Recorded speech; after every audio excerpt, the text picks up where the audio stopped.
Okay, it looks like, sorry about that for those of you guys on the live stream, there wasn't any sound, but we've got sound there now. Thank you, Chrissy.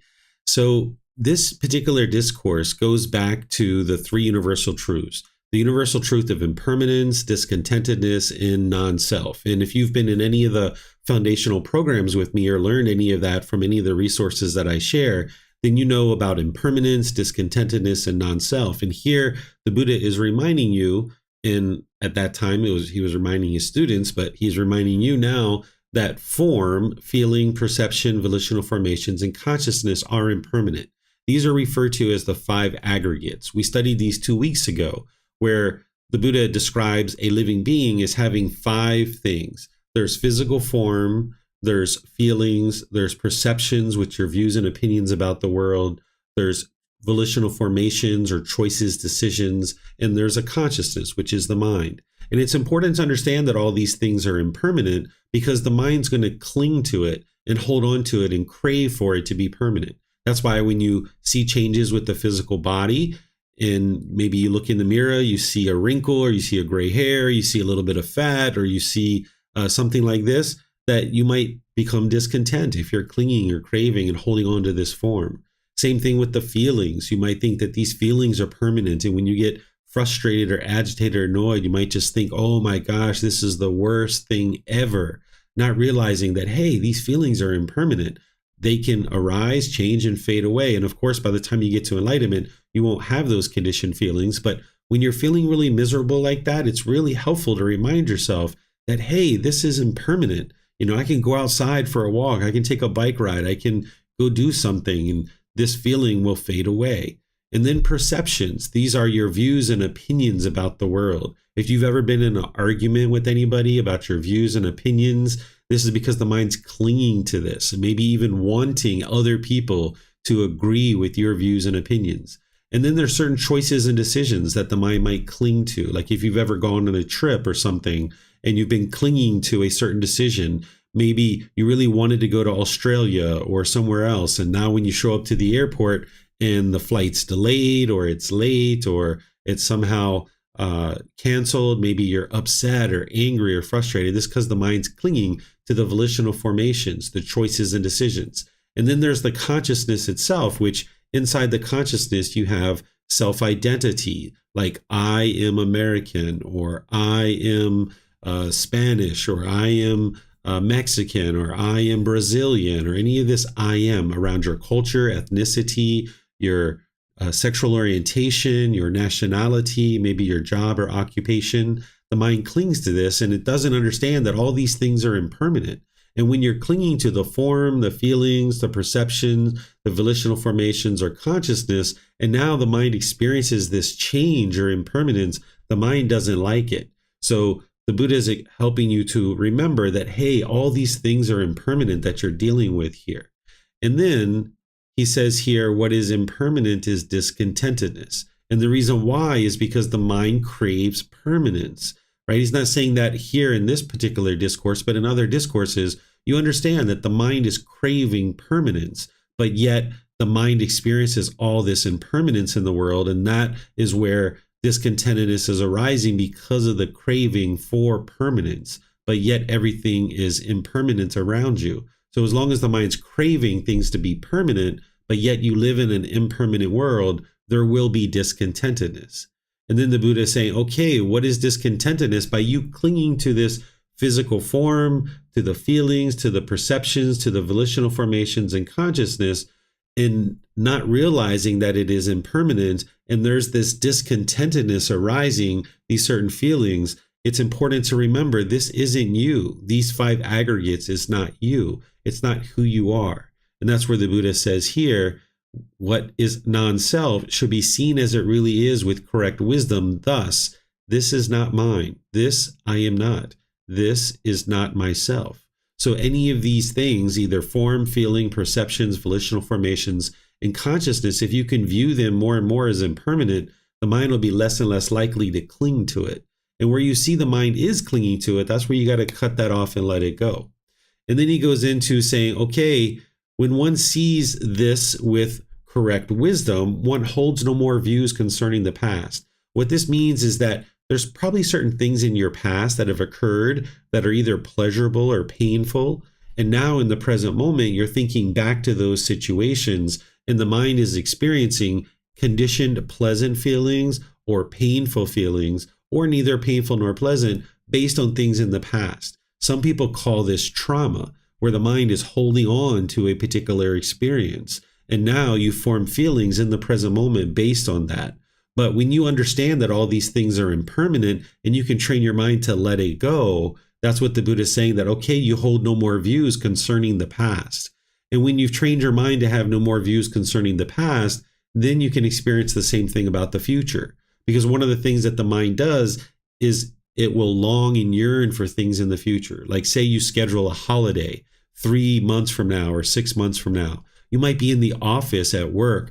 Oh, I can't wait to go on vacation. I just can't wait to get out of here and go on holiday, right? The mind is longing, yearning for this future thing, where what the Buddha is teaching you to do is not worry about the past and not long and yearn for the future, but be content and peaceful in the present moment. And the way that you accomplish that is by eliminating craving. That's what he's sharing here, is he's showing this cause and effect, that, okay, if you eliminate this stubborn craving, and it's helpful to remember that these cravings are stubborn, because as we say, cut it off and let it go, it's really like cut it off and cut it off and cut it off and cut it off and cut it off. And, many months later in some of these cravings, even several years it took to eliminate some of these cravings, that you can cut these things off. They're very stubborn. It's kind of like an onion, that some of these cravings and clinging, they will come off pretty easily, like the outer layer of the onion. But as you get deeper into the core of the onion, they're harder and harder to peel back. So it's helpful to remind yourself that even the Buddha calls these cravings stubborn, right? So when one has no more stubborn craving, what the Buddha is saying is, okay, you become free from the strong feelings. That means there's no more discontentedness that arises, because the mind is liberated by the taints, or from the taints. The taints are the pollutions, the 10 fetters, that all that pollution has been cleared out of the mind, and now the mind is free. It's liberated. It's experiencing steadiness. That's what he's saying here in the next part. The mind is now steady. It's content, and it's unagitated. When the mind is unagitated, what the Buddha is saying is, okay, you've attained nibbana at this point, or enlightenment, because the mind's peaceful, calm, serene, and content with joy. It's steady, it's stable, it's unshakable, because there's no craving. Because as you guys probably know, when you have craving in the mind, if the mind gets what it wants, it gets those pleasant feelings. And if it doesn't get what it wants, it gets the painful feelings. But when you eliminate all that stubborn craving, what the Buddha is saying is, you don't hold on to things in the past, you don't hold on to things in the future. All this craving has been eliminated. You're not clinging to these 5 aggregates of form, feeling, perception, volitional formations, and consciousness. And now the mind is free and liberated. And having accomplished that, you will know, because it'll be 1 year, 2 years, 3 years, you won't experience any discontentedness. And at that same time, you'll know that destroyed is birth. What this means is that you understand by that point that having gotten to enlightenment and eliminated your cravings, desires, attachments, and be able to see clearly that your mind is enlightened, you will also know that you've eliminated the cycle of rebirth, because the same causes and conditions that are producing discontentedness are the same things that are producing rebirth. So when you're studying closely, independently verifying each one of the teachings of the Buddha, and his teachings have led you exactly where he said, to this steady, content, unagitated, calm, and peaceful and joyful mind. When your mind is experiencing that, and you know that the cravings, desires, attachments is what was producing the discontentedness, and that's also what produces rebirth. Having eliminated all your cravings, there's no more fire. There's no more holding on to this world. So you're no longer going to experience rebirth. And then the Buddha is saying, okay, the holy life has been lived. What this means is you've lived a pure life. No matter what you did in the past, no matter what you've done up to this point in your life, you can purify your mind. And now for the rest of your life, as an enlightened being, you will live this peaceful and joyful life, that the mind's been purified, that you're no longer causing harm to others, and harm isn't coming back to you. And that's why the Buddha says what had to be done has been done, meaning you've trained your mind. You've done what you needed to do. You're out of here. It's like, peace out. See you guys later, right? If you've ever been to one of those escape rooms or something like that, I've never done one of those, but I've seen it on TV and on YouTube, where people go into this room and they lock all the doors, and you got to go around as a group and you got to find all the clues and all these different things to be able to escape out of this escape room. Well, essentially, the teachings of the Buddha are helping you to understand how to escape out of all of this, out of this constant cycle of rebirth. And what had to be done has been done. You've seen all the teachings, you've independently verified them, you've trained your mind, and now you've escaped because you're no longer going to experience any discontentedness, and you're not going to experience any more rebirth. There is no more for this state of existence, that you'll never experience another rebirth. And by the time we get to volume 11, you're going to be learning about the cycle of rebirth much more deeply than what you've learned so far. And you're going to see the teachings about how to independently verify the cycle of rebirth. Because as you guys know, there's nothing to believe in the teachings of the Buddha, including the cycle of rebirth. But even in these early stages of looking at the words of the Buddha, you're going to see this underlying aspect that he's reminding you that, hey, having gotten to enlightenment, you're also not going to experience continuous rebirth either. So let me know what questions you guys have here on this one, where the Buddha is helping you to see that none of these 5 aggregates are you. It's non-self, this universal truth of non-self. The form, the feeling, the perception, the volitional formations, nor the consciousness is you and who you are. But the mind needs to be able to see that more and more clearly, because the mind has that confusion due to the pollutions that are in the mind. It's the fetter of personal existence view, the very first fetter. Any questions on this one?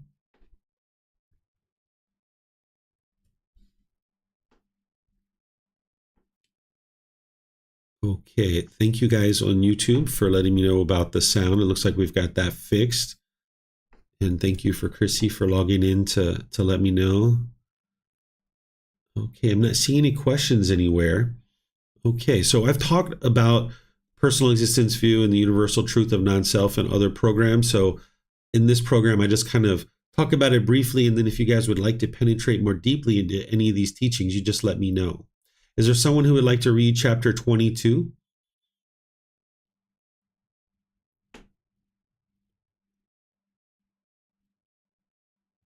Okay, Julie, I happen to see your hand. Okay, there's Brent and Vibhav. Julie didn't use her electronic hand, but I saw her physical hand just happened to be on the screen.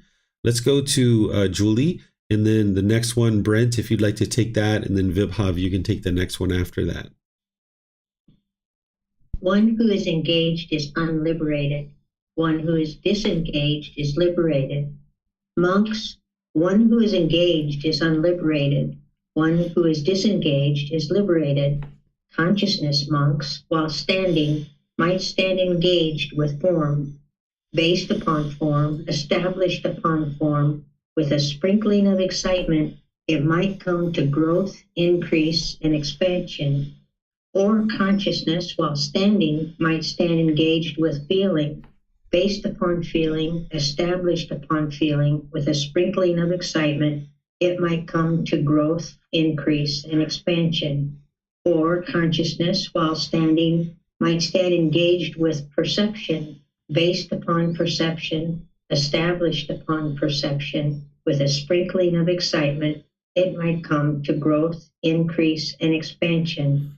Or consciousness, while standing, might stand engaged with volitional formations, choices, decisions, based upon volitional formations, established upon volitional formations, with a sprinkling of excitement, it might come to growth, increase, and expansion. Monks, though someone might say, separated from form, separated from feeling, separated from perception, separated from volitional formations, I will make known the coming and going of consciousness, its passing away and rebirth, its growth, increase, and expansion is impossible. Monks, if a monk has abandoned desire for the form aggregate, with the abandoning of craving, the basis is cut off. There is no support for the establishment of consciousness. If he has abandoned desire for the feeling aggregate, for the perception aggregate, for the volitional formations aggregate, for the consciousness aggregate, with the abandoning of craving, the basis is cut off. There is no support for the establishing consciousness. When that consciousness is unestablished, not coming to growth, non-generative, the mind is liberated. By being liberated, the mind is steady. By being steady, the mind is content. By being content, one is not agitated. Being unagitated, one personally attains nibbana, enlightenment. One understands, destroyed is birth. The holy life has been lived. What had to be done has been done. There is no more for this state of existence. Okay, thank you, Julie. So here, the Buddha is using the word engaged as craving or clinging, and the word disengaged as non-craving or non-clinging. It's just a different word and a different way to explain the teachings. So what he's saying is one who has craving and clinging, engaged, is unliberated. The mind is not free. It's going to continue to experience discontentedness. When one's mind is disengaged, meaning it doesn't have craving and clinging, then the mind is liberated. And then he goes through and he says, okay, the consciousness, monks, meaning the mind, while standing, may be engaged with form, and then he has feelings, perceptions, volitional formations, and then the consciousness itself. These are the 5 aggregates that he's describing. He's saying, okay, if somebody were to say that the being separated from these 5 aggregates, that they will make known the coming and going of the consciousness, meaning they will explain the cycle of rebirth because they have separated themselves from the 5 aggregates, that now this person is going to teach the coming and going and the cycle of rebirth and how the consciousness comes into the world. The Buddha is saying that's impossible, that you can't understand the cycle of rebirth and the coming and going of consciousness by just being separated from these things. Because just being separated from something hasn't eliminated the actual craving. And that's where he goes into this next part. And he says, the way to get to that point where you understand what's going to happen to the consciousness in the cycle of rebirth is to abandon the craving, abandon the desire. By abandoning it, that's where you actually can completely abolish craving and cut it off at the base, that the craving has no ability to continue for consciousness to continue to reestablish. You're going to see in other teachings that he has where he talks about craving is the fuel that causes rebirth.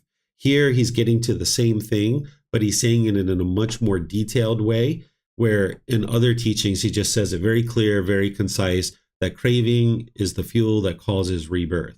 Here he's getting to the same thing, but he's talking about it in much more detail. That if you're clinging and craving and holding on to these 5 aggregates, form, feeling, perceptions, volitional formations, which are the choices and decisions, or the consciousness, then as long as you're holding on to these things, the mind's going to keep experiencing discontentedness and keep experiencing rebirth over and over and over again. But it's not just separating yourself from these things that the mind can now see the cycle of rebirth. It's abandoning and completely eliminating the craving, desire, attachment. And now you'll be able to see that there's no more support for establishing a new consciousness. The way that you can think about it is, say you have a fire and there's logs that are being tossed on the fire. And the logs are the fuel that's causing this fire to burn. And now with these fuel on the fire, these logs, it's going to send off sparks. And these sparks are carried by the wind. And when that spark lands on the ground, it's going to ignite a new fire. It's a completely new fire, completely different from the original fire. But because there was fuel on the original fire, it created a spark that created a new fire. And the same thing is true, that if you have craving, desire, attachment in the mind, that's the fuel that's causing the next spark or the next consciousness to be established. And the Buddha is explaining that in detailed form here. And you're going to see different discourses that he shares that kind of help you see it from different perspectives over the course of this Pali Canon and English study group. So when consciousness is unestablished, not coming to growth, non-generative, the mind is liberated, meaning that, hey, there's no more craving in the mind, so there's no more discontentedness. and there's no more ability for this consciousness to continue because it's extinguished its fuel. And now the mind is liberated. It's peaceful and it's joyful. Then that's where he says, okay, just like the last discourse, that the mind's steady, content, not agitated. The mind has actually attained enlightenment, and there's no more rebirth anywhere in the cycle of rebirth. Okay, so do you guys have any questions on this discourse that you guys would like to ask? I think Helena has a question from the last discourse, which I'll go back to, but I would just like to see if there's any from this one. Yes, she has one on this one as well. Question on chapter 22, please. Could we say that being disengaged means just going with the flow, surfing the wave, catching the wind, just floating, nothing to grab onto and nothing to deeply engage with? Really? Just being like air, adapting to ever-changing configurations of energy? I wouldn't describe it that way. What he's describing here is that by craving and clinging, that the mind is unliberated. So there's two opposite sides here that the unenlightened mind typically sees. You might be able to see the craving and the clinging and the holding on, right? Like that's something that I teach in all the foundational classes, where the mind's longing, yearning, and trying to fulfill its desires with some object. But then the opposite side of that is what you're talking about there, with the go with the flow, just not really paying attention to anything, almost like indifference. But there's this middle way where, for example, related to these five aggregates, that you don't crave and cling to this physical form, checking every little cell on your face, every little hair, making sure every little thing is exactly correct. That would be craving and clinging. But the other side of that would be like not attending to the body whatsoever, right? There's this middle way where you can wisely understand that it's wise to have good hygiene, that you take a shower regularly, that you brush your teeth regularly, that you do the things that you need in order to have good hygiene around this body, right? So that's the middle way, that you're wisely making decisions about your hygiene, but you're not craving and clinging to these kinds of things. That if you get a rash somewhere, that you realize, okay, well, I just need to go get some medicine. Let me rub some medicine on this rash, and it's going to be a matter of a few weeks, and then now this will be gone. Instead of like, oh my goodness, I got a rash. Oh, this is so miserable. Oh, this is so horrible. That's one side. The other side is, who cares? Like it's just a rash and it'll just go away on its own, and not paying attention to it whatsoever. Now it just spreads and spreads and spreads. But instead, there's this middle way where you recognize like, hey, this body is not going to be permanently healthy. It's going to experience lack of health in some situations. Let me just make some wise decisions to go get it taken care of. And that would be the middle way. Okay. Any other questions on chapter 22 before I go back to Helena's question on chapter 21? Okay, I'm not seeing any questions there. So let me go back to Helena's question on 21. The permanent things are enlightenment and the universal laws of existence. If there are other universes, they could operate under different laws, right? Maybe there's even more than just one God creator, which totally makes sense to me. And consequently, there is a series of very differentiated universes creations. So when we talk about the universal laws of existence, are we perhaps narrowing this notion down to our universe?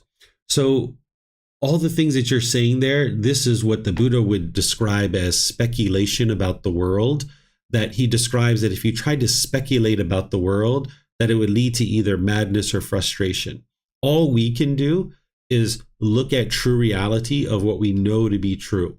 None of us have lived necessarily in another universe or another place. So right now we're existing here on this planet. We can look around the world around us and we can independently confirm the natural laws of existence as we experience them through the Buddha explaining to us what they are. And then we learn those, we reflect on them to independently verify them, and we practice them. But all these other things that you're talking about would fall under the category of speculation about the world. And this is where the mind can oftentimes become very diluted and confused and having misunderstandings. And the Buddha describes that speculation about the world leads to either madness or frustration. And he talks about other things that lead to madness and frustration too. And this is just one of them. If you ever have been into conspiracy theories, or if you've known somebody that's been into conspiracy theories, that's like speculation about the world. You don't have independent, verifiable proof of something.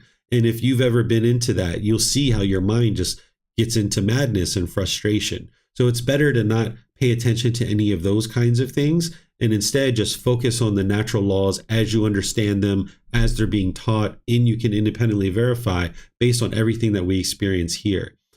In my opinion, if this is what we experience here and these are natural laws, I suspect that other planets and other universes are experiencing the same things, the same natural laws, but we don't know that to be true. So it's best to not speculate about it, because what's going to lead to your enlightenment in this life is to get to wisdom, that you can independently verify the truth about the natural laws of existence that you're experiencing. And that's what's going to lead to your enlightenment in this life.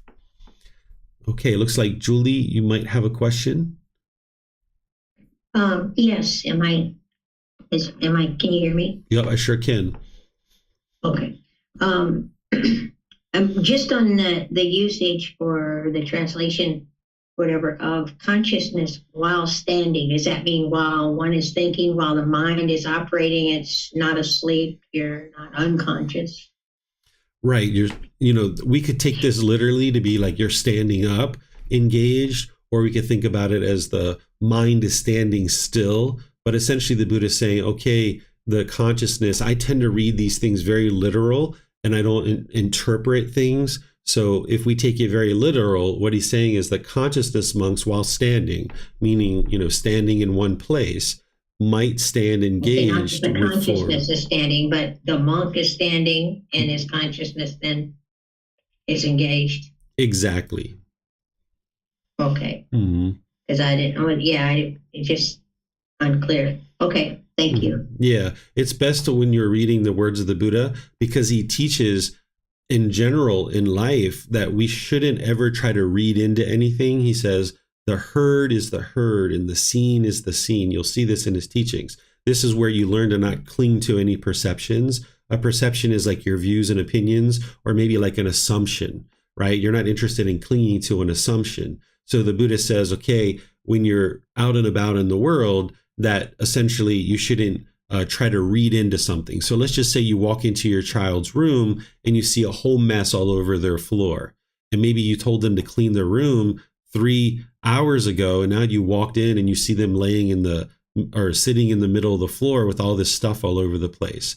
If you cling to your perception, the perception is you haven't cleaned your room, right? But maybe what happened is they actually cleaned their room, but maybe 3 seconds before you walked in, they might have bumped into a cabinet, and then something fell off the cabinet and splued all over the floor and spread out all over the floor. And now if you cling to the perception that they haven't cleaned their room, you might accuse them of being lazy or complacent or lying or something like this. So the Buddha teaches never to cling to any kind of perceptions, and only the seen is the seen and the heard is the heard. So when I see things like this, I don't try to read into it and interpret it. I just read it as it is, that if he's saying consciousness monks while standing, then okay, what that means to us is while standing in one spot. And then that way you're not trying to interpret things and kind of go off script, so to speak, that you can just see exactly what he said. Okay, you're welcome, Helena. Pleased to help you. Let's see. Okay. All right. I'm not seeing any questions anywhere else. So let's go to chapter 23. And I think Brent was volunteering to read that one. If you'd like to go ahead, sir, you'll just have to unmute yourself.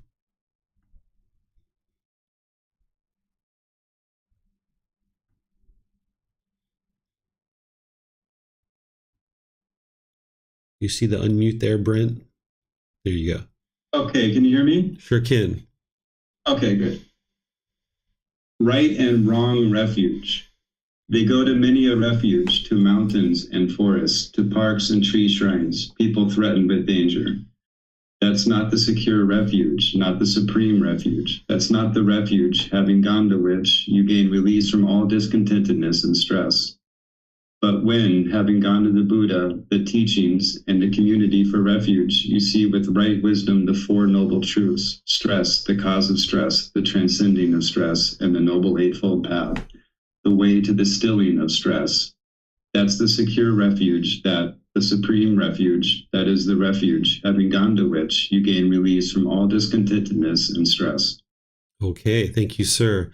So what the Buddha is describing here is that, maybe you get really stressed, you get really angry or agitated or annoyed or frustrated at work, and maybe you just think that, okay, the best way to deal with this is like go get a cabin in the mountains somewhere and like retreat and go to this refuge for a week or two, and that's going to handle all your stress, right? But that doesn't actually fix it. That's why the Buddha is calling it this wrong refuge, that it's not a secure refuge. It's not the supreme refuge. It's not going to help you gain this release from all discontentedness and stress. But people run to these kinds of places, whether it's a mountains or forest or parks or tree shrines. When they're threatened with danger or they're experiencing stress, they might run away to the mountains and try to find a secure place and think that this is somehow going to solve things.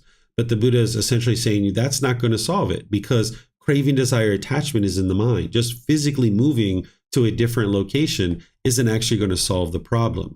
Here in Chiang Mai, you sometimes see Westerners that will leave their home country because they're having a really horrible time in their home country. And they come to Thailand thinking that everything's going to be better. And they get here, and within a matter of months, they're just as angry and frustrated and irritated and having just as many problems as they had in their home country, because their mind followed them here, right? The mind is following you around, and that's where the real problem is. That's where the craving, desire, attachment is. So the Buddha is describing that the way to actually get a release and a refuge from this stress, this supreme refuge, and to gain release from discontentedness is going to the Buddha, the teachings, and the community, having confidence in him, the teachings, and the community, so that you can start developing your wisdom of the Four Noble Truths. That's the very beginning of the path to enlightenment. And when someone comes to the path, they may not have confidence in the Buddha. So as you're learning and practicing and developing the teachings, you're independently verifying them and getting them more and more into your life. This is where your confidence improves, because you see the condition of the mind improving. And it's the Eightfold Path that's going to help completely guide you to this secure refuge where the mind is completely eliminated all discontentedness. It's completely out of the mind, because it's the Eightfold Path that is going to train the mind to eliminate craving, desire, attachment. So it's not the tree shrines or the mountains or that cabin in the woods or that beachfront property or laying on the beach. And while we may do those things from time to time because it's nice to go away and do those kinds of things, but that's not what's going to give you the permanent release of your discontentedness. And the Buddha is helping you to understand that, because even during his time, people did the same exact things where they would maybe run away to a place like that thinking it's going to solve their problems. So any questions here on this chapter? Yes, Vibhav. Thank you, David. I was wondering why the word stress is used as not like I seen commonly in other places. Is a specific meaning to stress here? Yeah, so what's happening here is rather than using the word discontentedness over and over and over again, the word stress is being used because that's one of the discontentedness, right? So if you use the same word repetitively in every single discourse, it kind of get drilled into the head, yes, but, maybe his students who are learning this maybe wouldn't relate to it as closely. So by changing the word slightly, you are able to then help the teaching relate to your audience and understand it better and then practice it better.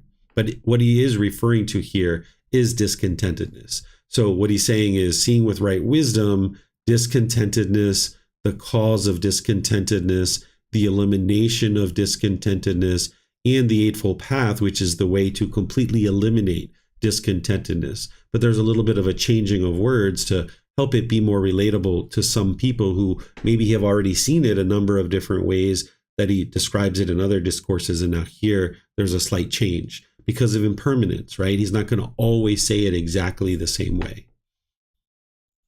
Thank you. You're welcome. Okay, I think Vibhav, you're up for reading. So if you'd like to read the next chapter, this one is chapter 24. A monk who is concentrated understands things as they really are. monks develop concentration.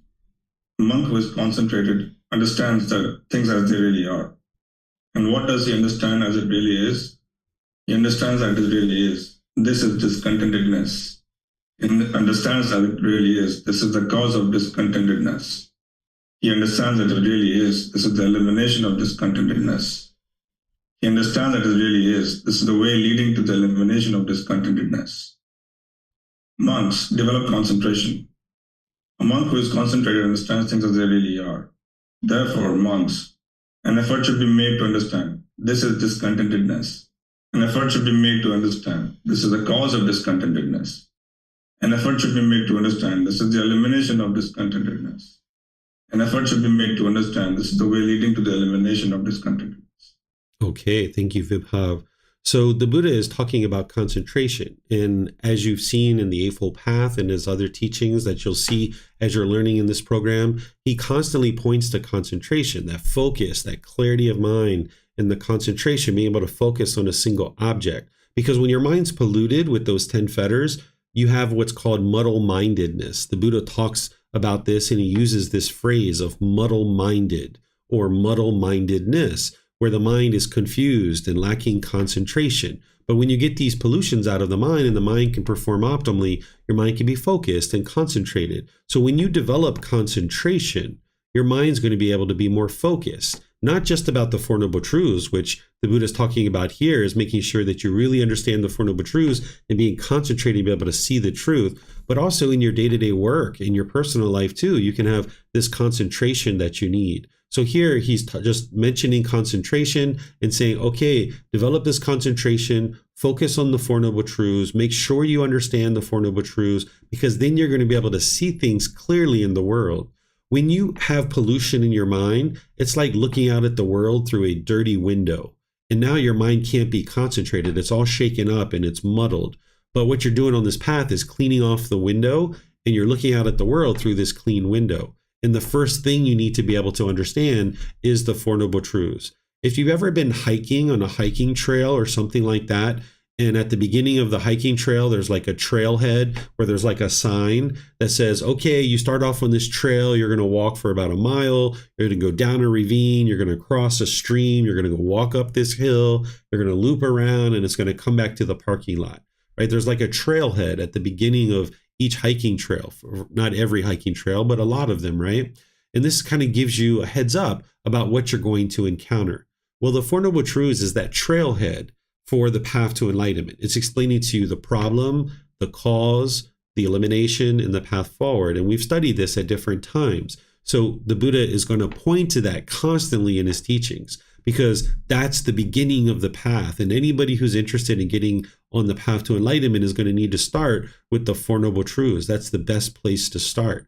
And then that's what puts into place the development of concentration, because with the Four Noble Truths, you're able to then make a real effort towards clarifying the mind, because you now understand what's actually causing the mind to be shaken up.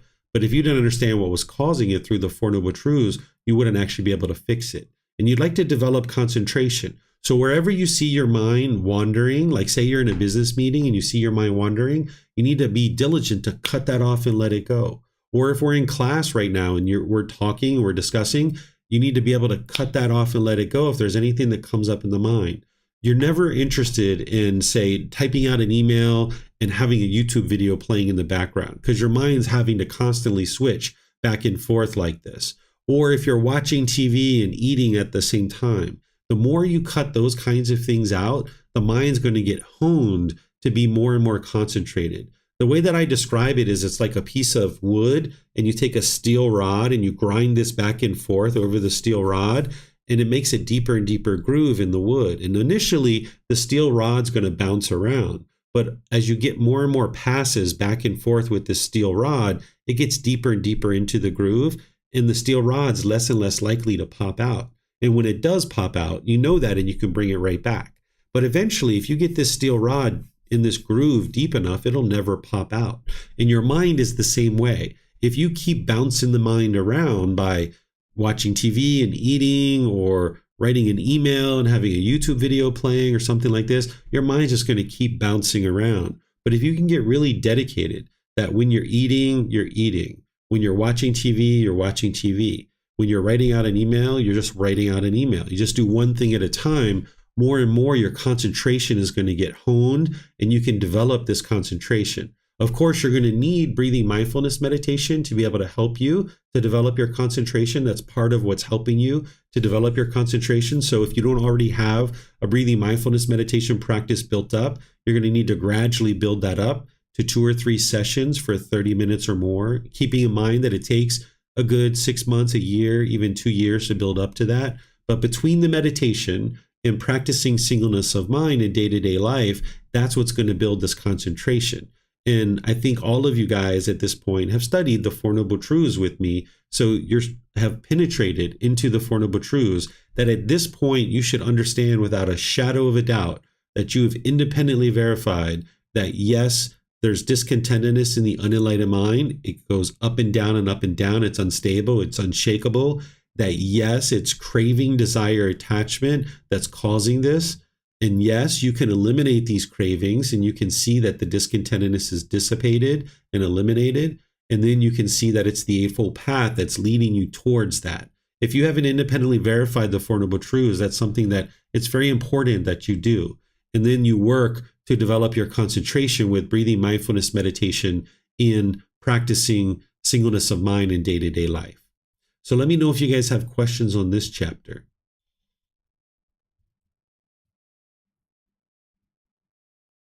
All right, I'm not seeing any questions anywhere. So we'll go to the next one, which is chapter 25. Is there someone who would like to volunteer to read this one? Okay, Brent, go ahead, sir.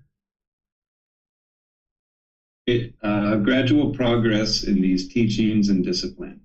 It is possible, Brahman, to describe gradual training, gradual practice, and gradual progress in these teachings and discipline. Just as, Brahman, when a clever horse trainer obtains a fine thoroughbred colt, he first makes him get used to wearing the bit and afterwards trains him further. So when the Tathagata obtains a person to be tamed, he first guides him thus. Come, monk, be virtuous, practice moral conduct, restrain with the restraint of the guidelines of these teachings, be perfect in conduct and determination, and see misery in the slightest fault, train by undertaking the training precepts. When, Brahman, the monk is virtuous, practicing moral conduct, and seeing misery in the slightest fault, trains by undertaking the training precepts, and the Tathagata guides him further. Come, monk, guard the doors of your sense bases, on seeing a form with the eye, not grasping at its signs and features. Since, if you were to leave the eye unguarded, evil, unwholesome states of craving and displeasure might invade you, practice the way of its restraint, guard the eye sense base, undertake the restraint of the eye sense base. On hearing a sound with the ear, on smelling an odor with the nose, on tasting a flavor with the tongue, on touching a physical object with the body, on recognizing a mental object with the mind, are explained in the same repetitive formulas. When, Brahman, the monk guards the doors of his sense bases, then the Tathagata guides him further.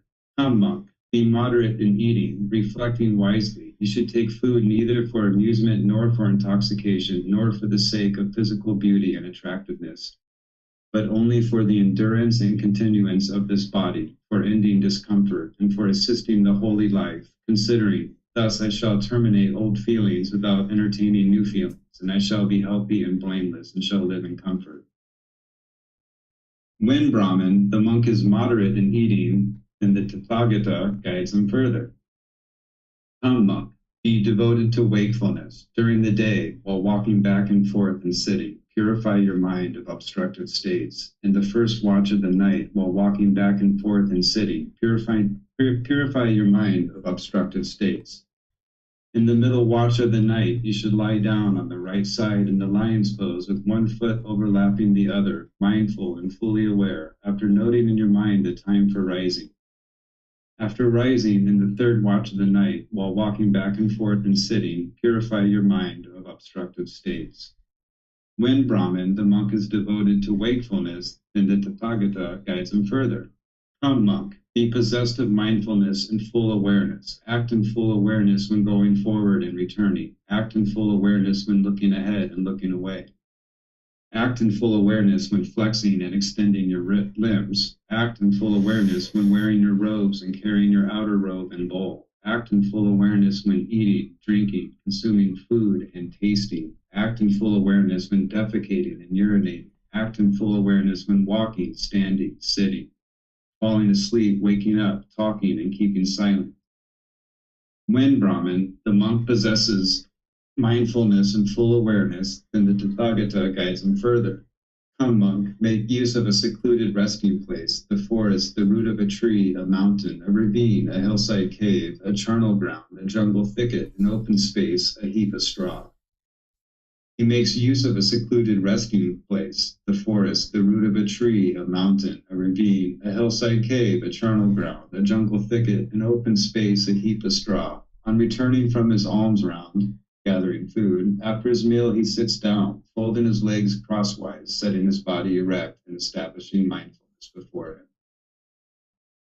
Abandoning sensual desires for the world, he resides with the mind free from sensual desires. He purifies his mind from sensual desires. Abandoning ill will and hatred, he resides with mind free from ill will, compassionate for the welfare of all living beings. He purifies his mind from ill will and hatred.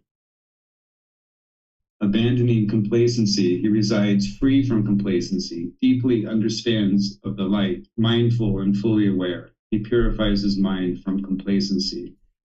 Abandoning restlessness and worry, he resides unagitated with the mind inwardly peaceful. He purifies his mind from restlessness and worry. Abandoning doubt, he resides having gone beyond doubt, unconfused about wholesome states with confidence. He purifies his mind from doubt.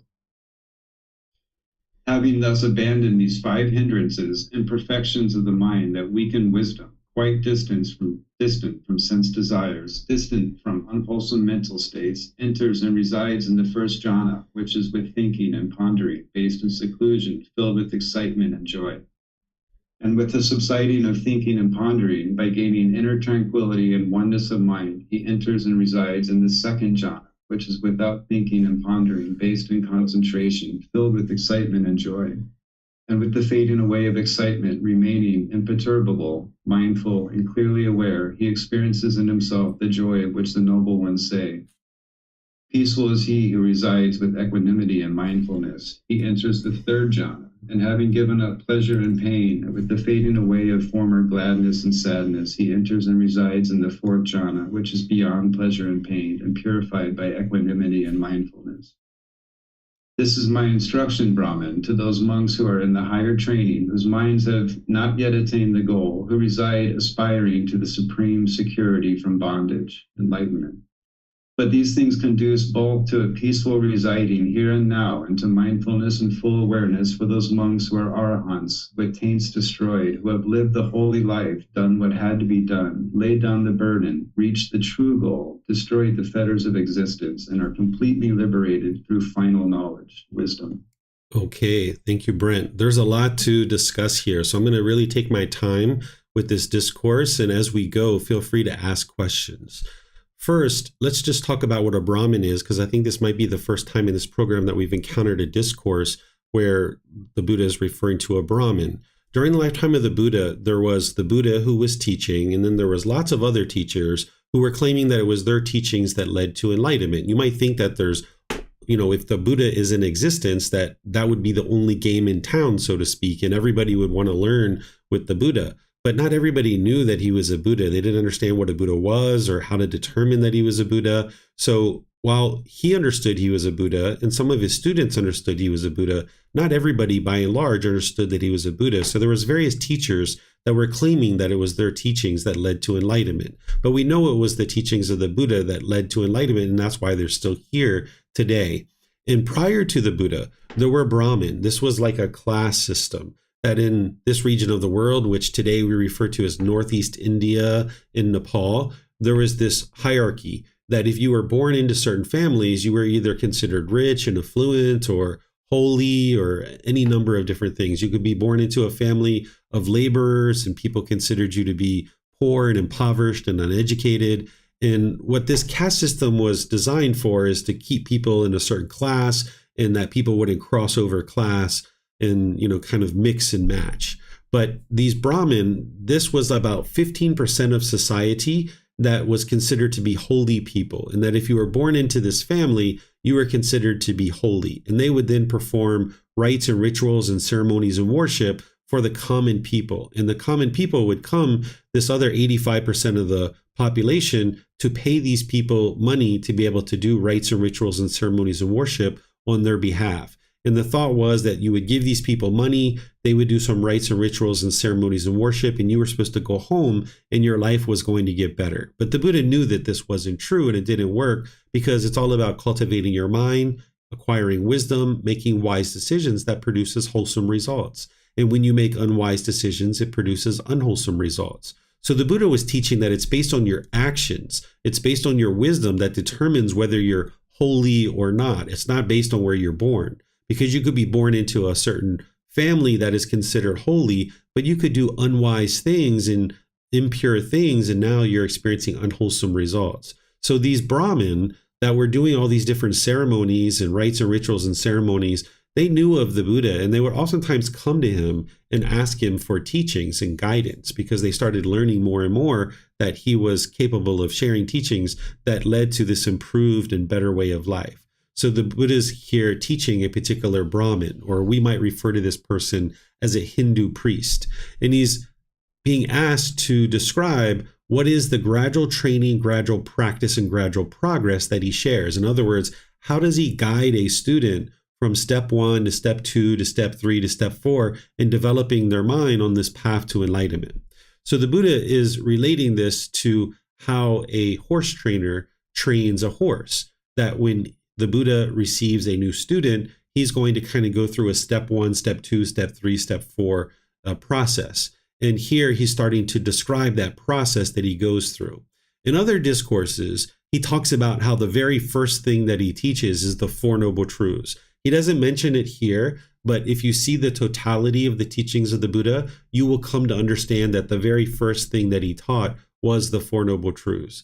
And then after you understand the Four Noble Truths, the very next thing he would teach you is the moral conduct, like right speech, right action, and right livelihood, in the 5 precepts, things like this.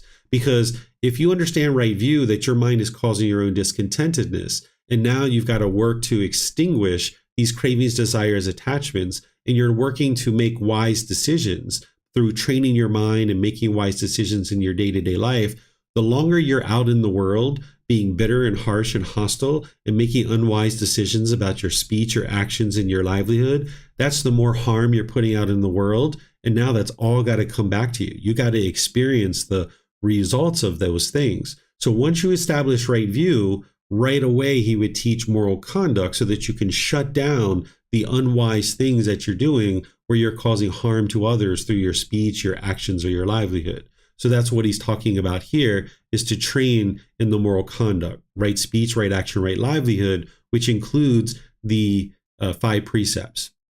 Then once an individual has learned that, and then now they're mastering the moral conduct, now he would move to the next step. And of course, this could take several months just to master the moral conduct, perhaps, right? So now the next thing he teaches is the 6 sense bases and guarding your doors of the 6 sense bases. What the 6 sense bases are is this is your eyes, the ears, the nose, the tongue, the body, and the mind itself.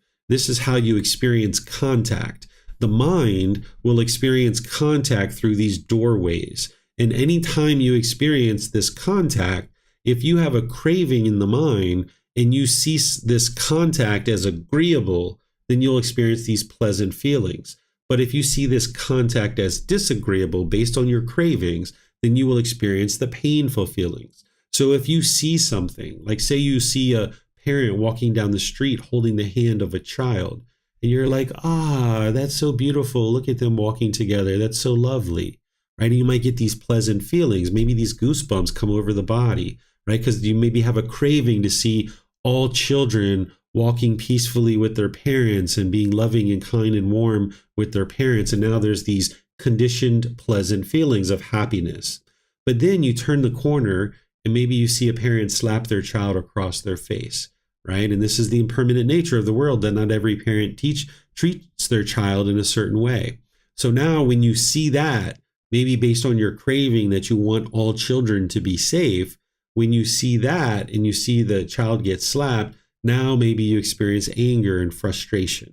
So any kind of cravings you have in your mind, you're going to experience contact through the six sense spaces. And with these cravings, you're wanting things to be permanently pleasing and permanently agreeable. And now when you have contact that is agreeable, that's where the pleasant feelings arise. And then when you have disagreeable contact, that's when the painful feelings arise. And it's happening through all the six doorways of the eyes, the ears, the nose, the tongue, the body, and the mind itself. And if you need examples of each one of these, I can give you examples of each individual one so that you can see very clearly how you're experiencing contact, and then your mind's going to see it as agreeable or disagreeable. So what the Buddha is saying here is that he teaches next, after the moral conduct, to guard your doorways. And whenever he talks about guarding the mind or guarding the doorways or guarding the doors of the sense spaces, this is actual mindfulness, that you kind of protect the mind, that you don't allow the mind to arise conditioned feelings based on contact through the six sense spaces. And this takes time to develop too. It's not instantaneous. So the Buddha is here saying, okay, seeing a form with the eye, you don't grasp at its signs and features. Here's an example that I can give you. Say that there's a certain handsome man or a certain beautiful woman that is in the mall, and you're walking through the mall and you happen to look up and they're walking in front of you and you just see their hips walking side to side, or you just see this muscular shoulder, this muscular rear end, or these nice legs, or whatever it is that you're looking at. If you're guarding your doorways and you see that and you feel and notice this central desire arising in the mind, you need to be able to guard the mind. And what you might decide to do in this case is duck into a store and break contact, because as long as you have contact through the sense spaces, the mind's central desire is going to keep rising up and rising up. So you'd like to kind of step aside, go into a store for a minute or two or three, look around, and then when you come out, that person won't be there when you're walking through the mall, right? This is just one thing that you could potentially do. And there's other options too. You don't have to do it this way, but this is the way that you would do it. Because if you leave the eye unguarded, then what the Buddha is saying is this evil, unwholesome states of craving and displeasure might invade you, right? Because let's just say you're walking behind that beautiful woman or that handsome man, and now this unwholesome thought of craving and sexual cravings come up in your mind, and now maybe you want to act upon that. And now your moral conduct is such that you're acting upon that, and maybe you're already in a relationship and you're damaging your relationship. So the Buddha is teaching you to restrain the mind, pull this back. It's almost like you're riding a horse. If you've ever ridden a horse and you pull the reins of a horse, that's what you're doing with your mind, is you're restraining the mind. And that's why I give you the suggestion of maybe ducking into a store, or maybe going to the bathroom, or turning around and walking the other way, right? Rather than just sit there and grasping at the signs and features of this particular thing that you're looking at, right? And this is an example with a human being, but it could be maybe jewelry or a car or any number of things that you might be grasping through your eyes, your ears, the nose, the tongue, the body, or the mind itself. And that's what the Buddha is describing here, is all the six sense spaces.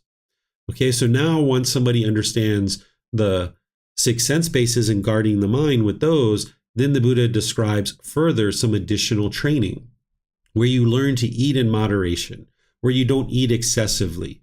During the lifetime of the Buddha, he would teach people to eat one meal a day. You don't have to eat one meal a day in order to get to enlightenment, particularly as a household practitioner, because your caloric needs and what you need for calories is oftentimes much higher, especially if you have young kids and you're out there running around playing basketball or football or some other kind of thing. You're going to need a certain amount of calories. But what the Buddha is teaching you here is not to eat based on emotion, right? If you've ever been sad or angry or frustrated and you turn to some food in order to get to pleasant feelings, this is the mind eating based in craving, desire, attachment, eating based in emotion. And this is just keeping the problem going. Because when the mind's experiencing painful feelings, it will tend to have cravings arise. Because when it has a lack of wisdom, it thinks that, hey, I don't like these painful feelings, And with a lack of wisdom, the only thing the mind knows how to do to get away from those uncomfortable feelings is to crave something and now start latching onto this craving and going to some conditioned pleasant feelings. But if you understand the Four Noble Truths, then you understand this is just keeping the problem going. That when you're experiencing painful feelings, the solution to that isn't to crave something else, because that's just going to keep the problem going, because now you're going to get conditioned pleasant feelings and you're going to start the whole cycle all over again. So this is why when people come home from work, for example, if they've had a hard day at work, they might turn to alcohol or drugs or sex or shopping or gambling or just sitting in front of a TV and mindlessly watching the TV. This is the mind wanting those pleasant feelings, and it's turning to some craving, desire, attachment in order to try to get back to something that's somewhat comfortable. So the Buddha is teaching you here about eating, that it's wise to eat in moderation. And you're going to have to watch this, because some countries, depending on where you live, the portions can be quite large and you might be used to overeating. And now if you're eating excessively, you might notice that you gorge and your stomach is quite full. And now it puts a lot of strain on the body to be able to digest all that.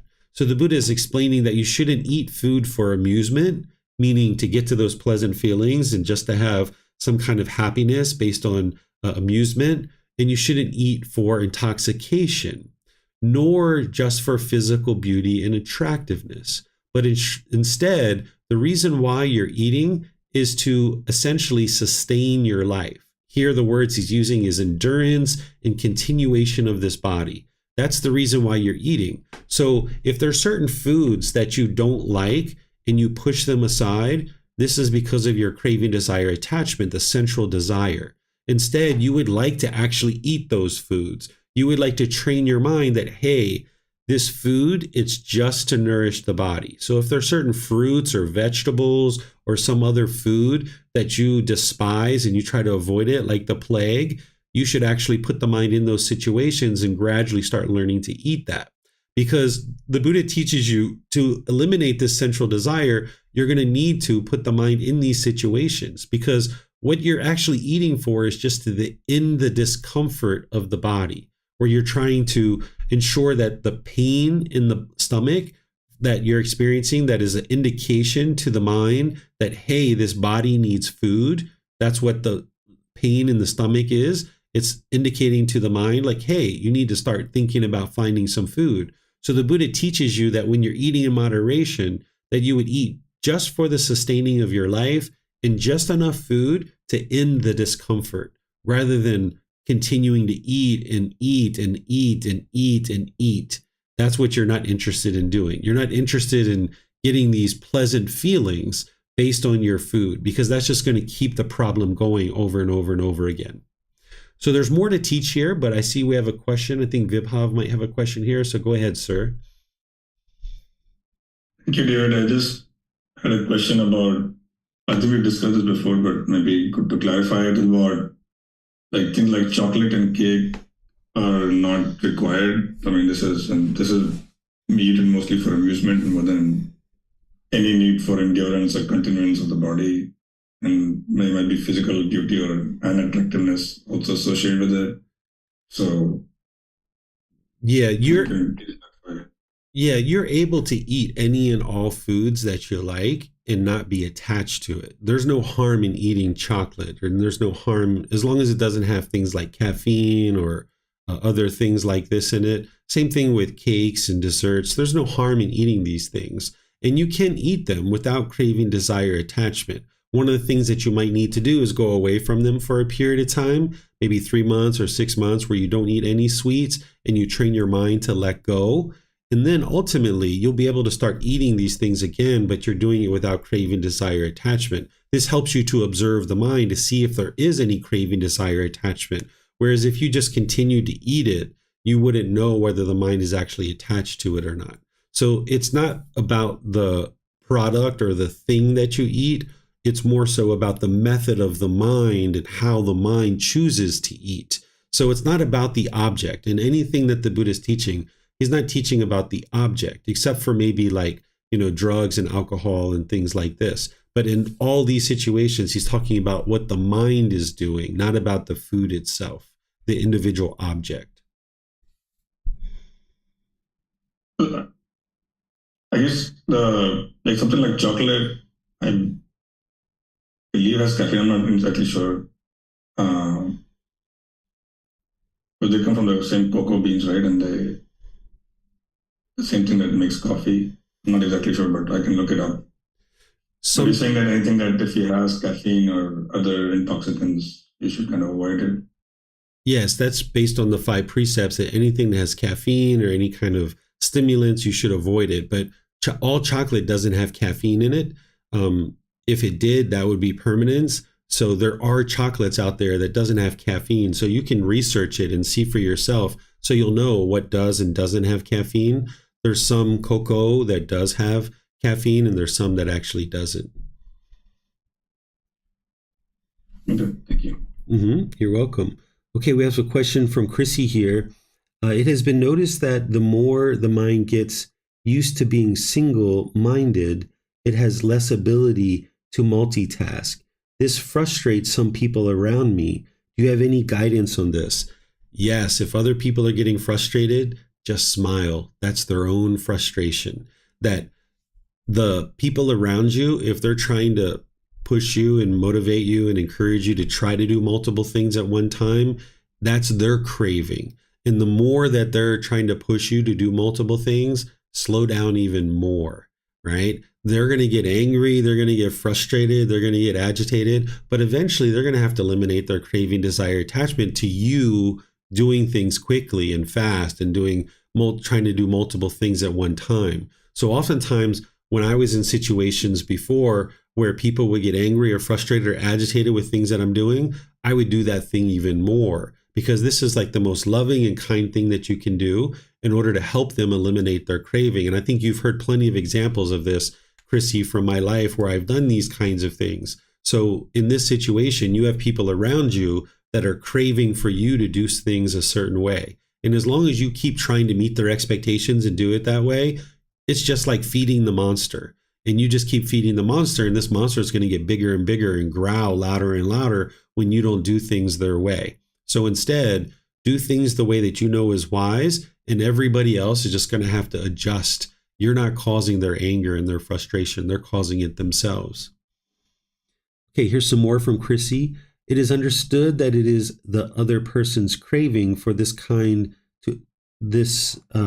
mind to multitask, but the intention is to not disappoint. You can't disappoint people. If they're experiencing disappointment, that's their discontentedness based on their craving, desire, attachment. The mind with no craving, desire, attachment, it can't be disappointed. So for example, my son, I've never been disappointed in him ever, because I don't have any expectations of wanting and longing and yearning for him to be a certain way. So no matter what he does, I'm never disappointed. I might encourage him to make wiser decisions, but there's no disappointment that arises in the mind because there's no craving or expectations for things to be a certain way. So if people are disappointed around you, that's their discontentedness being caused by their own cravings, desires, attachments. Francis has a question. Does right view also include understanding impermanence and non-self? Yes, the right view at its core is the Four Noble Truths, and just understanding the Four Noble Truths. That's what the Buddha points to as right view continuously. But then there's something called accomplishment in view that you learn as part of the retreat that I teach in January, where I help you to get to the first stage of enlightenment through the teachings that I share there. Of course, at the end of the retreat, you won't be at the first stage of enlightenment, but there's right view, which is the Four Noble Truths. But then there's what's called accomplishment in view, where it goes beyond just the Four Noble Truths. And this is the Three Universal Truths. This is understanding the natural law of Gama and several other things. And I recorded this in January when I taught it. So you could actually go back and see this. Or when we get to volume 5 in this program, you're going to see that in volume 5, we're going to cover multiple discourses that includes accomplishment in view. And Chrissy says, thank you. You're welcome. Yeah, not feeding the monsters. Yeah, be sure you're not feeding them. Okay, So now once the Buddha teaches to eat in moderation, the next thing he teaches is to be devoted to wakefulness, right? That you're not just attached to sleeping all the time and holding on to sleep. If you're clinging to sleep and you wake up and you've only slept 7 hours, but you wanted to sleep 9, you'll be grumpy and you'll be irritable. This isn't a biological thing. This is actually the mind craving and clinging to sleep. You can actually go a pretty long time without sleep. I don't necessarily recommend it, but there are going to be situations as you're getting closer and closer to enlightenment where your mind is awakening and you might go a particular night without sleeping, or you might sleep very little in a particular night. You might see your sleep schedule becoming erratic. So the Buddha is teaching you to be devoted to a wakefulness and not clinging to the sleep. And here he's talking about this watch of the night.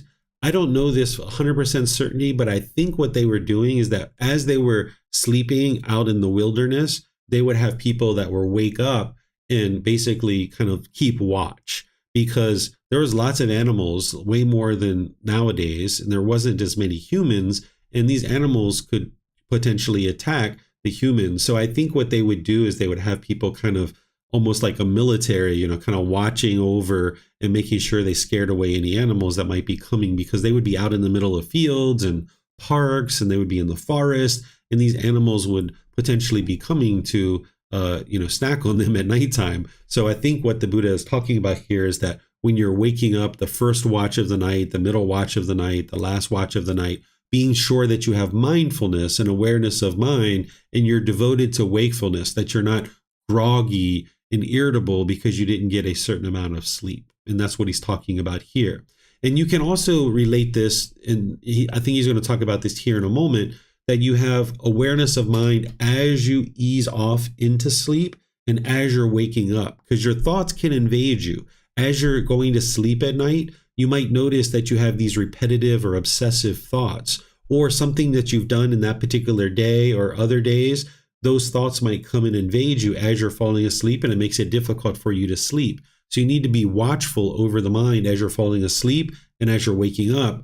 And I think that's what he's going to start talking about here with mindfulness, that you're going to need to ensure that you have this awareness of mind at all times during your day. Here he's giving you different actions that you might be participating in. And essentially what he's talking about is having full awareness of the mind no matter what you're doing. So if you're driving or you're walking down the street or you're doing any particular thing in your day-to-day life, he's teaching you to have awareness of mind. And here he's talking about a monk's life, right? Like carrying your outer robe in your bowl, eating, drinking, consuming food, tasting, all these different things, urinating, defecating, standing, walking, sitting, falling asleep, waking up, talking and keeping silent. He's saying, okay, make sure you have this mindfulness and awareness of mind, because if you're going to purify your mind, you need to be able to see even the slightest unwholesome thought trying to enter into the mind. You need to be able to be aware of that and cut it off and let it go. And of course, that takes time to build up to that point where you can do that. And that's where your meditation is coming in. The breathing mindfulness meditation is helping you to be able to do that. But ultimately, you would like to cultivate the mindfulness and meditation, and then in your day-to-day life, be able to practice mindfulness at all times during the day. Then, after he taught that, he would teach his ordained practitioners to then go to a secluded place, right? So after monks would train with him for, 6 months, a year, 2 years, after they developed a certain amount of awareness of mind and all those other things that we were talking about, he would teach them to go out alone and live by themselves, because your mind needs to get used to being alone. Today, you wouldn't be able to probably go off in the woods and live for 3 months or 6 months by yourself, particularly as a household practitioner. So what you do is you do this in little spurts, that maybe you go to the movies alone, maybe like a 3, 4, 5, 6 hours, you go out by yourself shopping or to the movies, or maybe you take yourself on a holiday. Maybe you go on holiday for a week or two by yourself. And you would like to get to the point where you're completely comfortable being alone. Some people, they always want to be with others. And then when they're alone and they're dealing with their own thoughts, they have a lot of difficulties with that. Some people just really want to be alone and they don't like to be with other people. So you're going to need to train the mind to be able to do both of these things, where you're comfortable with people and you're comfortable without people, because these things are all impermanent. But if your mind is clinging and craving to always be around people, when you're alone, you'll be lonely or bored, or you'll struggle. Or if you're craving and clinging to be alone, when you're with people, you'll actually struggle during those experiences. So you'd like to put the mind in these different situations so that you can train the mind to be comfortable and content during those periods of time. Then what he's talking about next is what's called the 5 hindrances. I've taught these at different times in our group learning program. At the very last class, if you took the group learning program, I teach you about the 5 hindrances. These are the 5 things that are going to stop you from getting to enlightenment. So here the Buddha is saying, okay, once you go out into the forest by yourself and you learn to be alone, you need to really start focusing on the 5 hindrances of central desire, ill will, complacency, restlessness and worry, and doubt. And if you haven't learned what these are, you can go back to the group learning program, because that's been recorded many times, and you can learn about the 5 hindrances. And here he's talking about those 5 hindrances here. Okay. And now what he's talking about is, okay, now that the mind is starting to eliminate these things, it's going to start moving into the jhanas. He's starting to now say, okay, with the 5 hindrances abandoned, now the mind's going to start moving into the jhanas. And the jhanas are these 4 preliminary phases that the mind goes through before it gets to the first stage of enlightenment. And I've also taught these in the group learning program. And I teach them in the retreat that I teach in January. I also teach them in the course where I teach experiencing the jhanas and the 4 stages of enlightenment. And I also teach it in the retreat coming up in August from the 18th through, I think it's the 23rd, that retreat's going to be happening. So I'm not going to have time to teach that here, but understand that the jhanas are preliminary phases that the mind starts to move through before it gets to the first stage of enlightenment. And this is experienced based on having put together all those teachings that we've been talking about here, which includes the Eightfold Path. And now the Buddha says, okay, having done those things, now the mind is starting to experience this peacefulness. And ultimately, that's what's going to lead to enlightenment itself. And when you get to enlightenment, you have what's called final knowledge or final wisdom, where you completely understand the entire path to enlightenment. And now you're practicing it effortlessly. On the way to enlightenment, it's quite a struggle and quite a challenge in certain times to get the mind to do what it is that intellectually you know that it should do. The path to enlightenment isn't easy, but it's not difficult either. But there's certainly challenges and struggles along the way. But by the time you get to enlightenment, you've now attained what's called final knowledge, that you fully understand the entire path to enlightenment. The way that I think about it is it's like upgrading the operating system of your computer.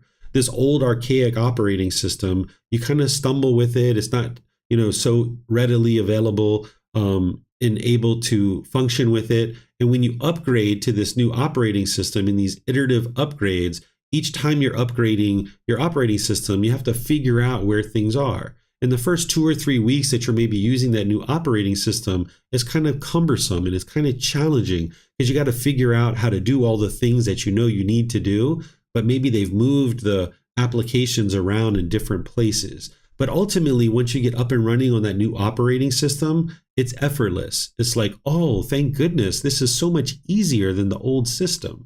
So the same thing is true as this old archaic operating system of unenlightened 1.0. The mind is really struggling there and having all this discontentedness. But also upgrading to enlightenment 9.0, that's a challenge, and it feels like a real struggle sometimes making your way to that. But once you get to enlightenment, it's like upgrading the mind, that now everything's effortless because the mind has attained final knowledge, that you fully understand the entire path to enlightenment. And the Buddha is talking about here that one has laid down the burden. What he's talking about here is laying down craving, desire, attachment.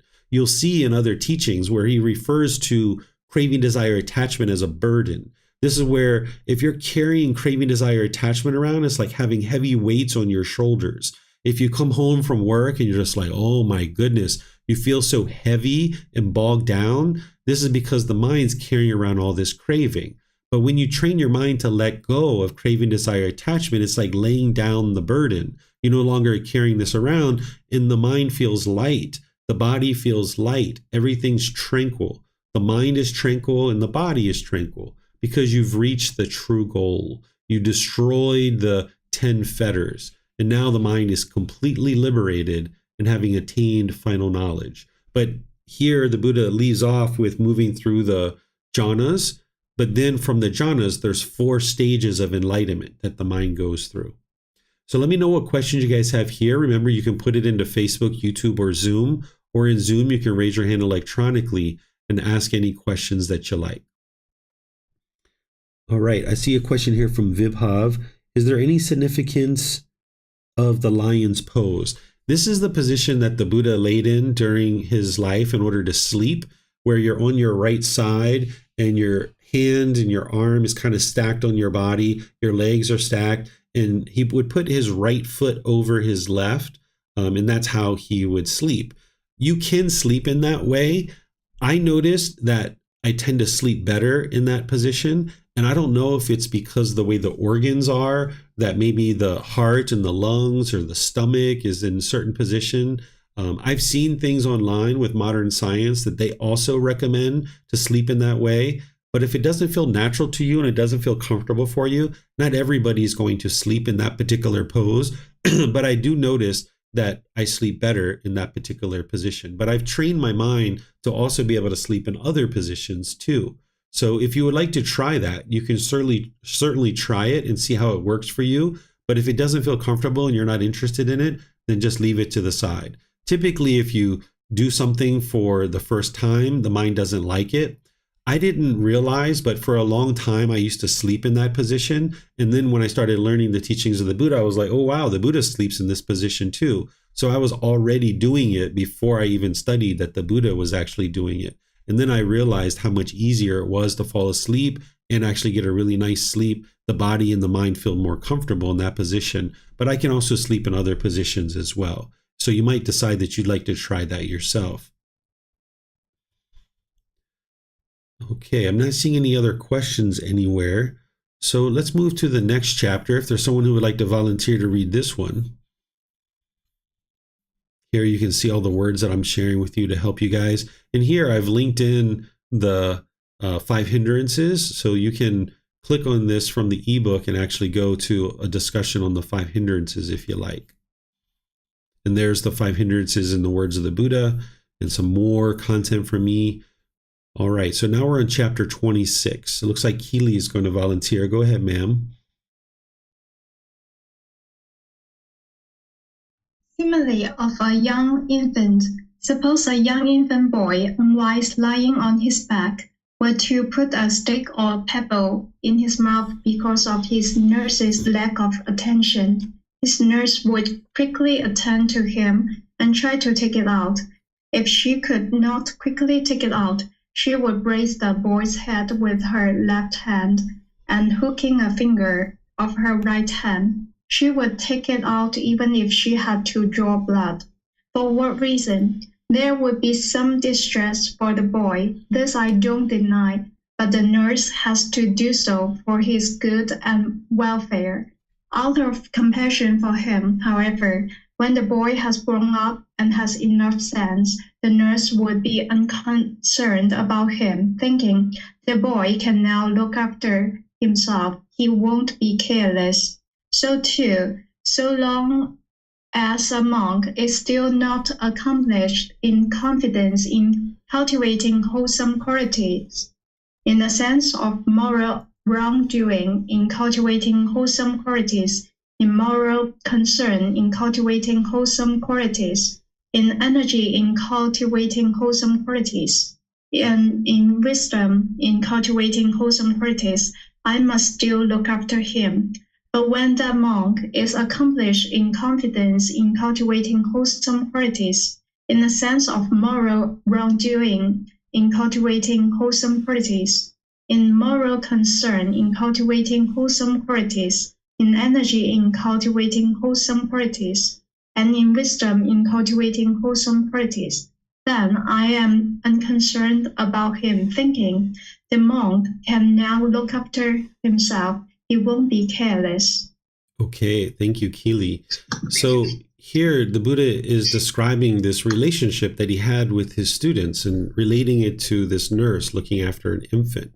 That oftentimes the students of the Buddha would come to him almost like a stepfather, that some of them would come as early as 5, 6, 7 years old. Some of them would come at other times during their life in different ages, and they would basically come to the Buddha and he would essentially adopt them almost like a father, right? That he would be taking care of them and educating them on many different things. And much like a young infant child, if it was choking on something or had something in its mouth, how a nurse would really attend to it and help to get that out.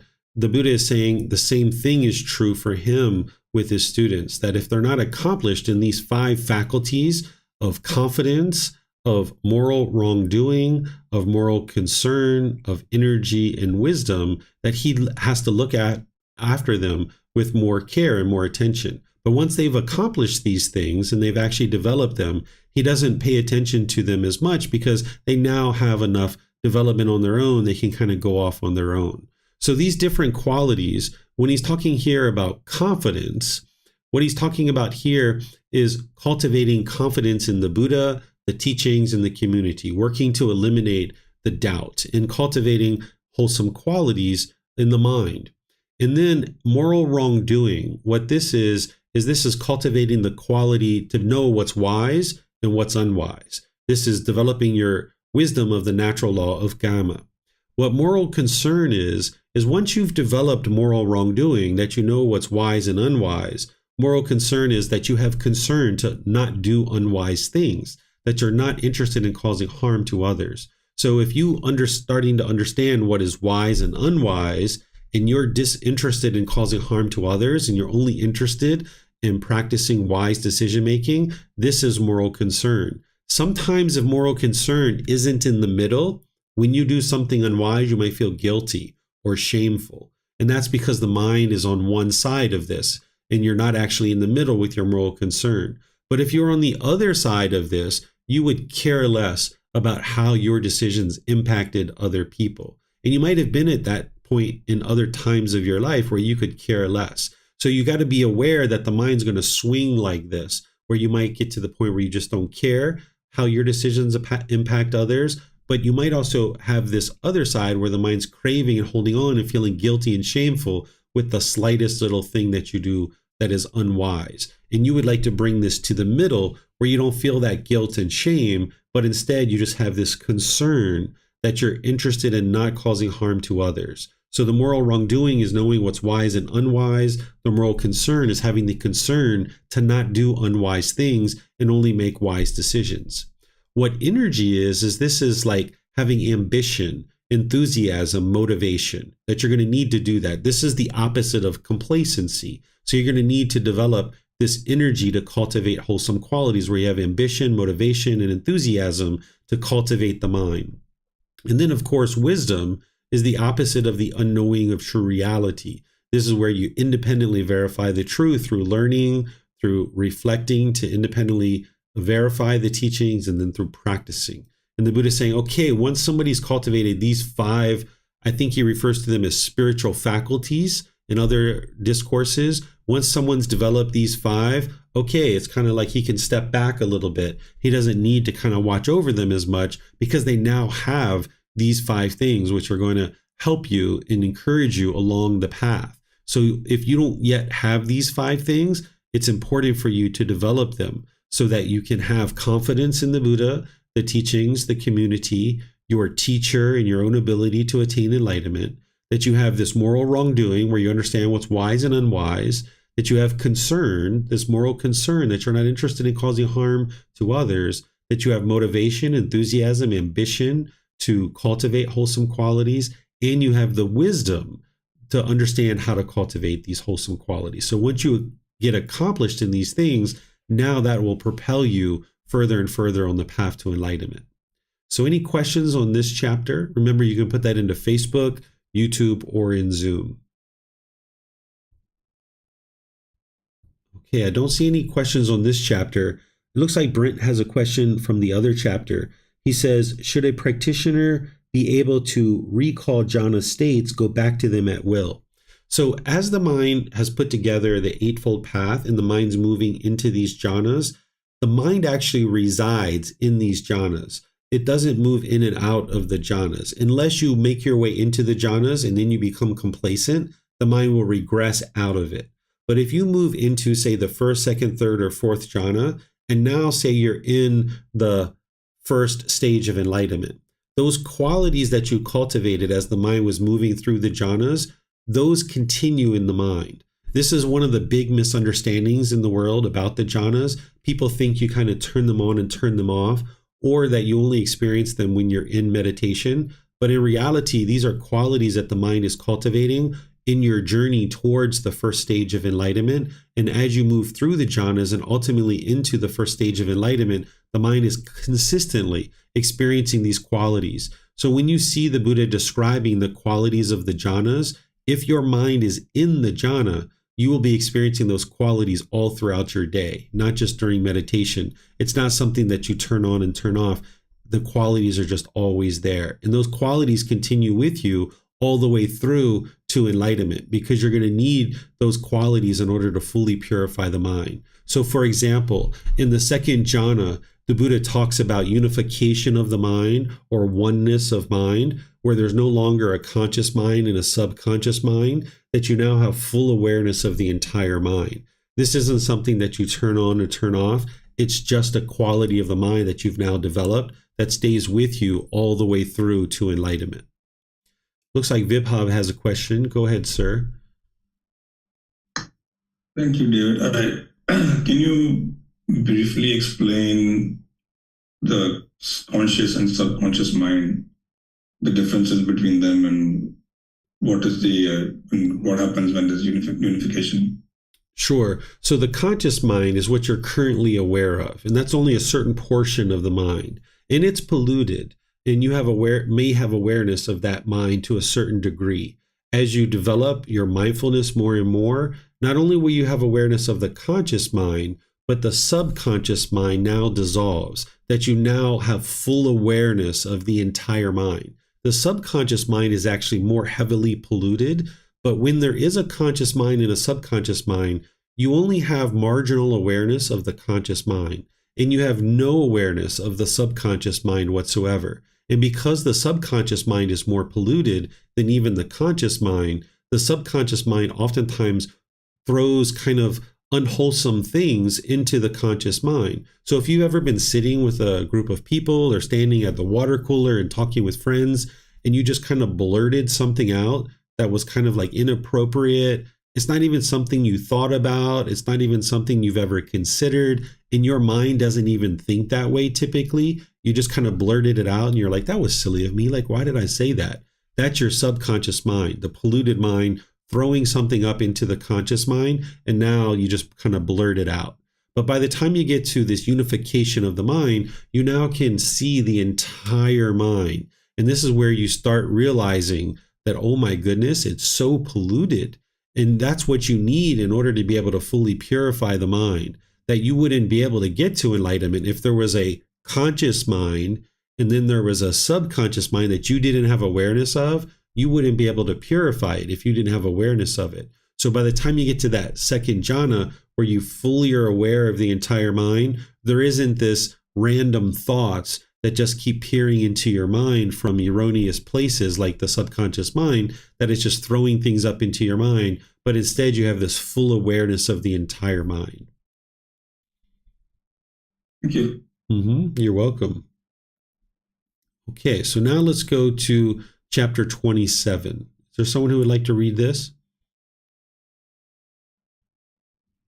Okay, Vilha, I'm not sure. Okay, there we go, Brent. All right, go ahead, Brent. Healing in the perfectly enlightened one's teachings. Cassie, you are well known to be a horse trainer. Just how do you guide a horse to be tamed? Venerable Sir, I guide one kind of horse gently, another kind sternly, and still another kind both gently and sternly. But Cassie, if a horse to be tamed by you won't submit to guidance by any of these methods, how do you deal with him? Venerable Sir, If a horse to be tamed by me won't submit to guidance by any of these methods, then I kill him. For what reason? So that there will be no disgrace to my teaching organization. But, Venerable Sir, the perfectly enlightened one is the unsurpassed trainer of persons to be tamed. Just how does the perfectly enlightened one guide a person to be tamed? I guide one kind of person gently, another kind sternly, and still another kind both gently and sternly. This, Kasi, is the gentle method. Such is bodily wholesome conduct, such the result of bodily wholesome conduct, such is verbal wholesome conduct, such the result of verbal wholesome conduct, such is mental wholesome conduct, such the result of mental wholesome conduct, such are the heavenly beings, such are human beings. This is the stern method. Such is bodily misconduct, such the result of bodily misconduct, such is verbal misconduct, such the result of verbal misconduct, such is mental misconduct, such the result of mental misconduct, such is hell, such the animal realm, such the realm of afflicted spirits.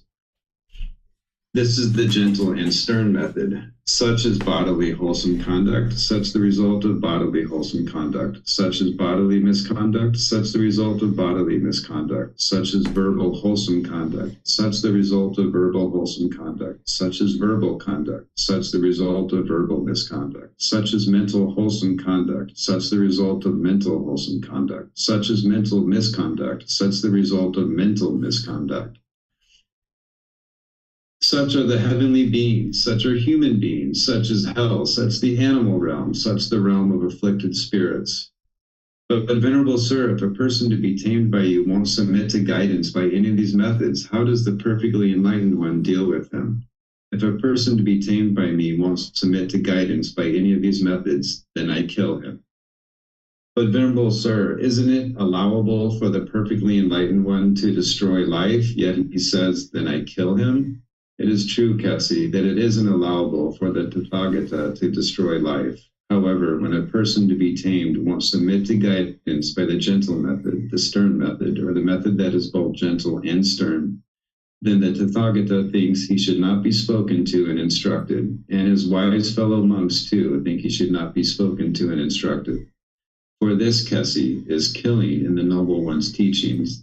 The Tathagata thinks one should not be spoken to and instructed, and one's wise fellow monks, too, think one should not be spoken to and instructed. Okay, thank you, Brent.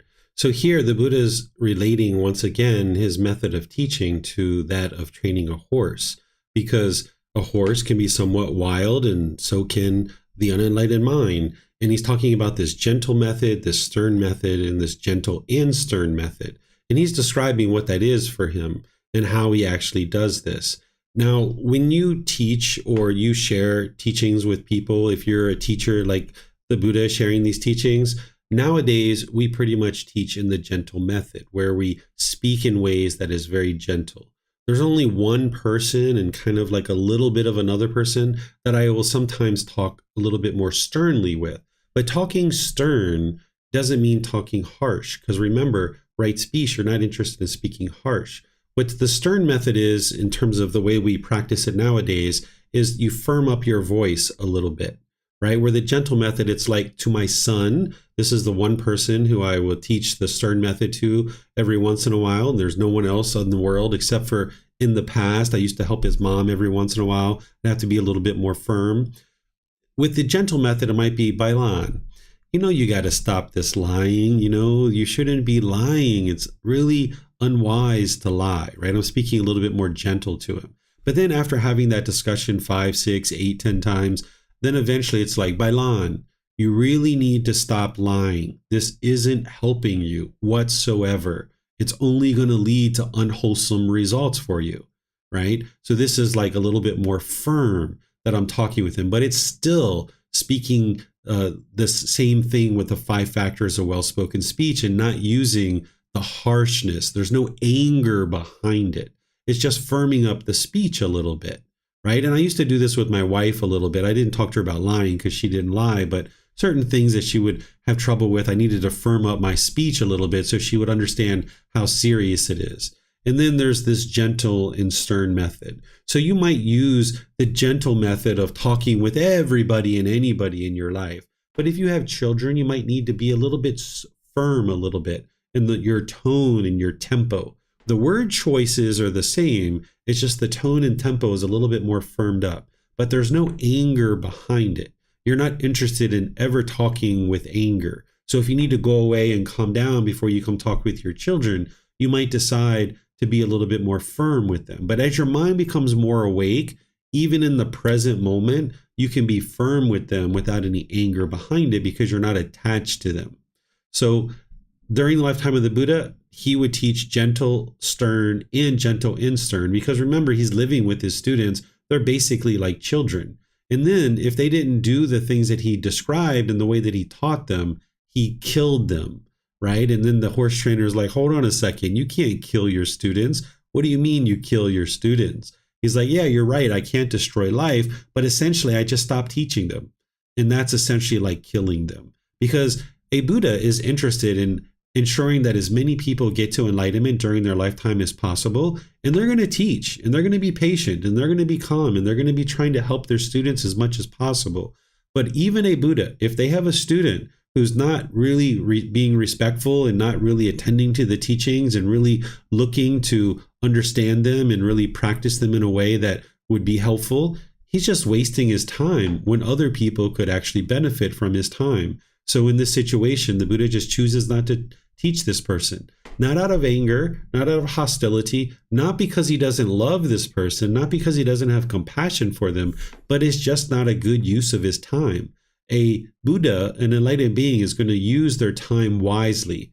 And if spending time with someone who isn't heeding their advice and isn't heeding his guidance and isn't actually trying to make efforts to improve, then it's better for him to just move on and actually teach someone else. So that's why he's saying he just stops teaching this person. So any questions here on this particular chapter? This is chapter 27. Okay, we have a question from Francis. Are there any other training for developing oneness of mind other than breathing mindfulness meditation?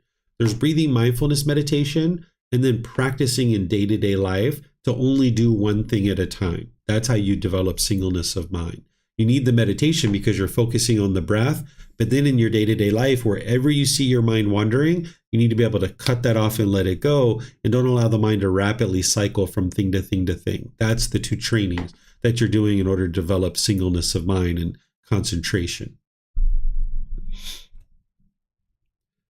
Okay. You're welcome, Francis. All right, so now we go to chapter 28. Is there someone who would like to read this?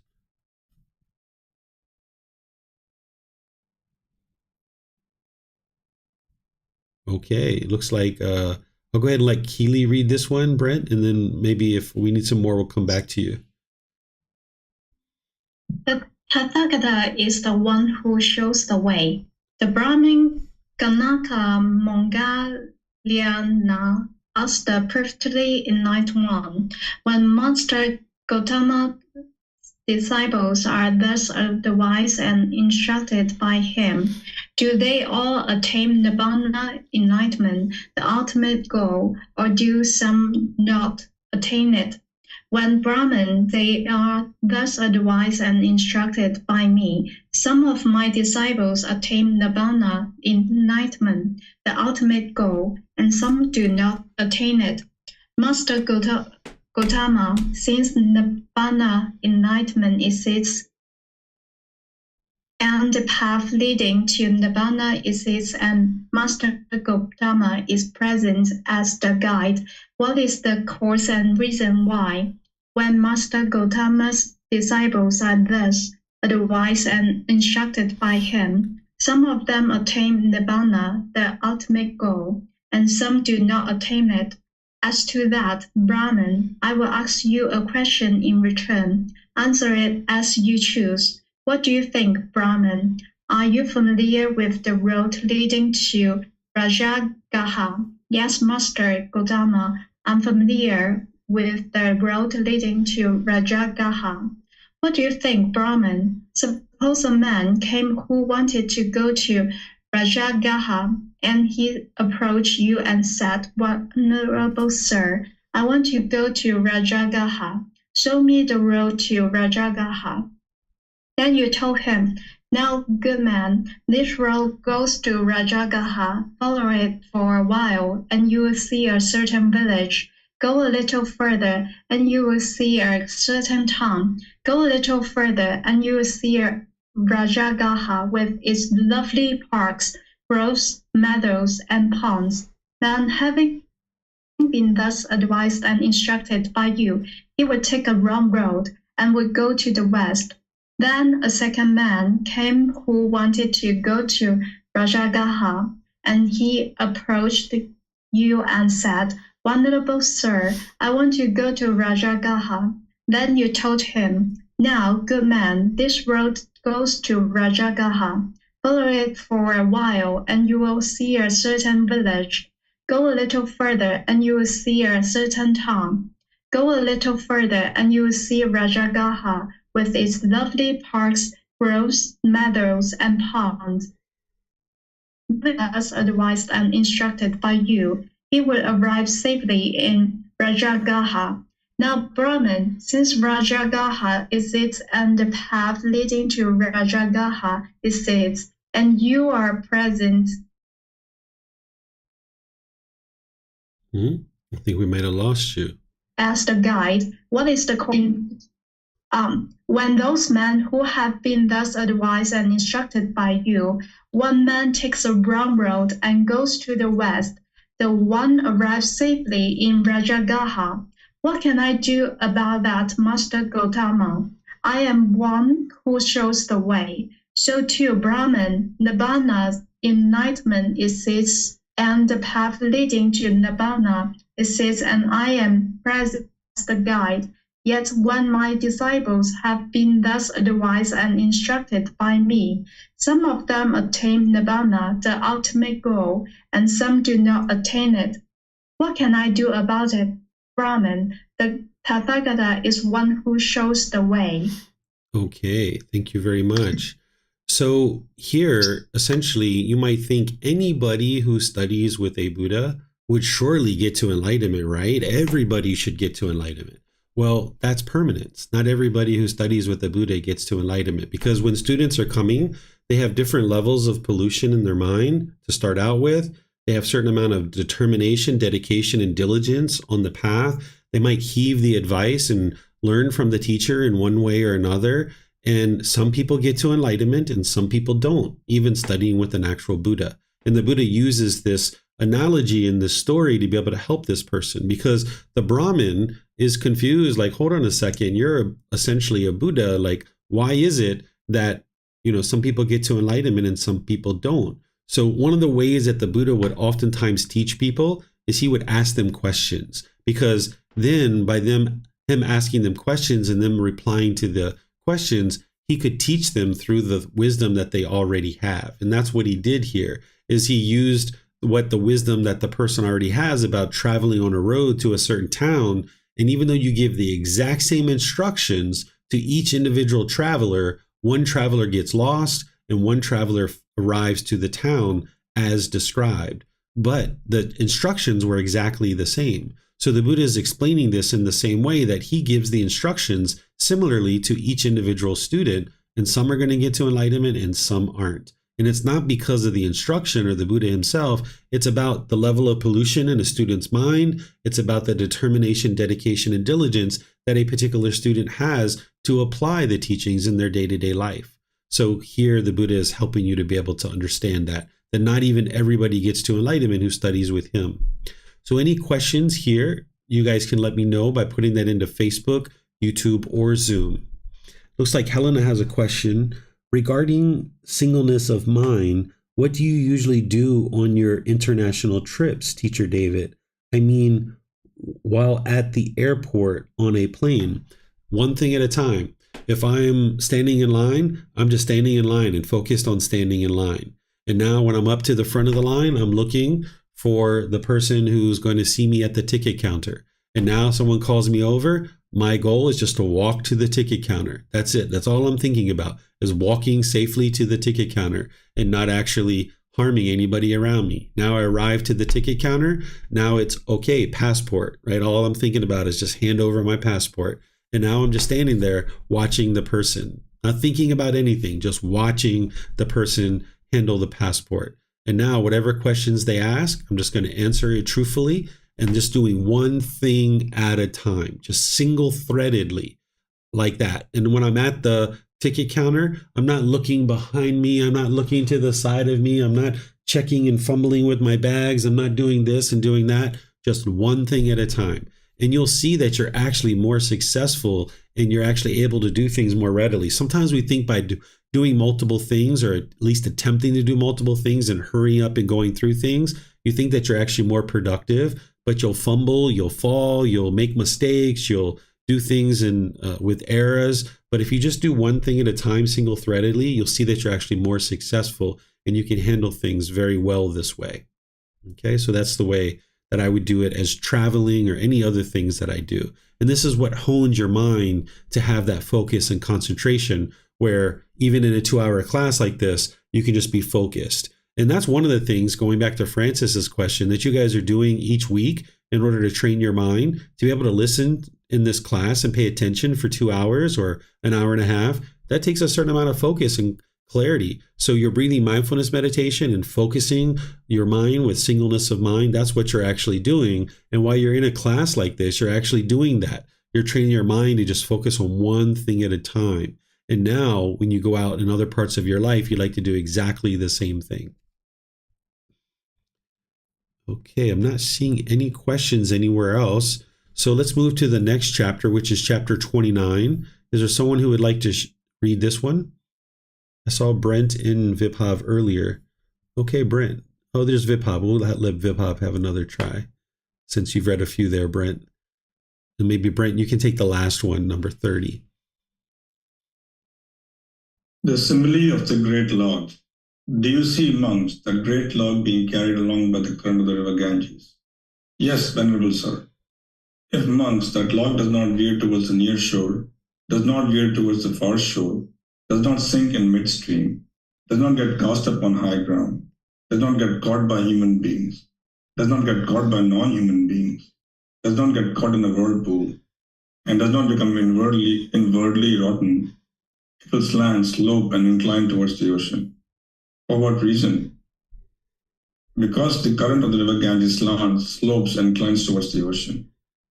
So too, monks, if you do not veer towards the near shore, do not veer towards the far shore, do not sink in midstream, do not get cast up on the high ground, do not get caught by human beings, do not get caught by non-human beings, do not get caught in a whirlpool, and do not become inwardly rotten. You will slant, slope, and incline towards Nibbana, enlightenment.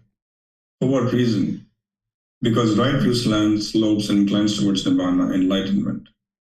And when this was said, a certain monk asked the perfectly enlightened one, what, venerable sir, is the near shore? What is the far shore? What is sinking in midstream? What is getting cast up on high ground? What is getting caught by human beings, and what is getting caught by non-human beings? What is getting caught in a whirlpool? What is inward rottenness? The near shore, monk, this is a designation for the 6 internal sense spaces. The far shore, this is a designation for the 6 external sense spaces. Sinking in midstream, this is a designation for excitement and desire. Getting cast upon high ground, this is a designation for the conceit, I am. And what monk is getting caught up by human beings? Here, someone lives in association with household practitioners. He rejoices with them and sorrows with them. He is happy when they are happy and sad when they are sad. And he involves himself in their affairs and duties. This is called getting caught up by human beings.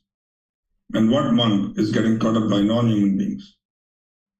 Here, someone lives the holy life, the desire to be reborn into a certain order of heavenly beings, thinking, by this virtue or vow or austerity or holy life, I will become a heavenly being or one among the heavenly beings. This is called getting caught by non-human beings. Getting caught in a whirlpool, this monk, is a designation for the 5 chords of sensual pleasure. And what monk is inward rottenness? Here someone is immoral, one of unwholesome character, of impure and suspect behavior, secretive in his acts, no ascetic, though claiming to be one, not a celibate, though claiming to be one, inwardly rotten, corrupt, wicked. This is called inward rottenness. Okay, thank you, Vibhav. This chapter shows up at some other places in the book series. And what I'm going to do is wait until we get there because I can go through it and speak very thoroughly about this. Where today, just looking at the time, we've spent some time on some other discourses. What I'm going to do is just open up to any questions that you guys might have on this one. If you've studied it before class, then maybe you have some questions. So I'll go ahead and answer those. But if not, if there's no questions, I'm just going to move on to the next discourse because I'll describe this one in detail when we get to it in the future in another book, because this one shows up a couple of times in the book series. So if you have questions, just let me know. Okay, Vibhav, if you have a question, go ahead, sir. You had a question about the near shore, and there's, I think, one other one which talks about the central bases. Mm-hmm. Like, so in the near shore, it says 6 internal bases. And then I think there was the one other one which says the 5 chords of getting caught in a whirlpool, designation of the 5 chords of sensual pleasure. So what is the difference between the 6 internal bases here and the 5 chords of sensual pleasure? Sure. So what the internal sense bases are, this is the eye, the ear, the nose, the tongue, the body, and the mind itself. The external sense base, this is the thing that the eye sees. So the form is the external sense base.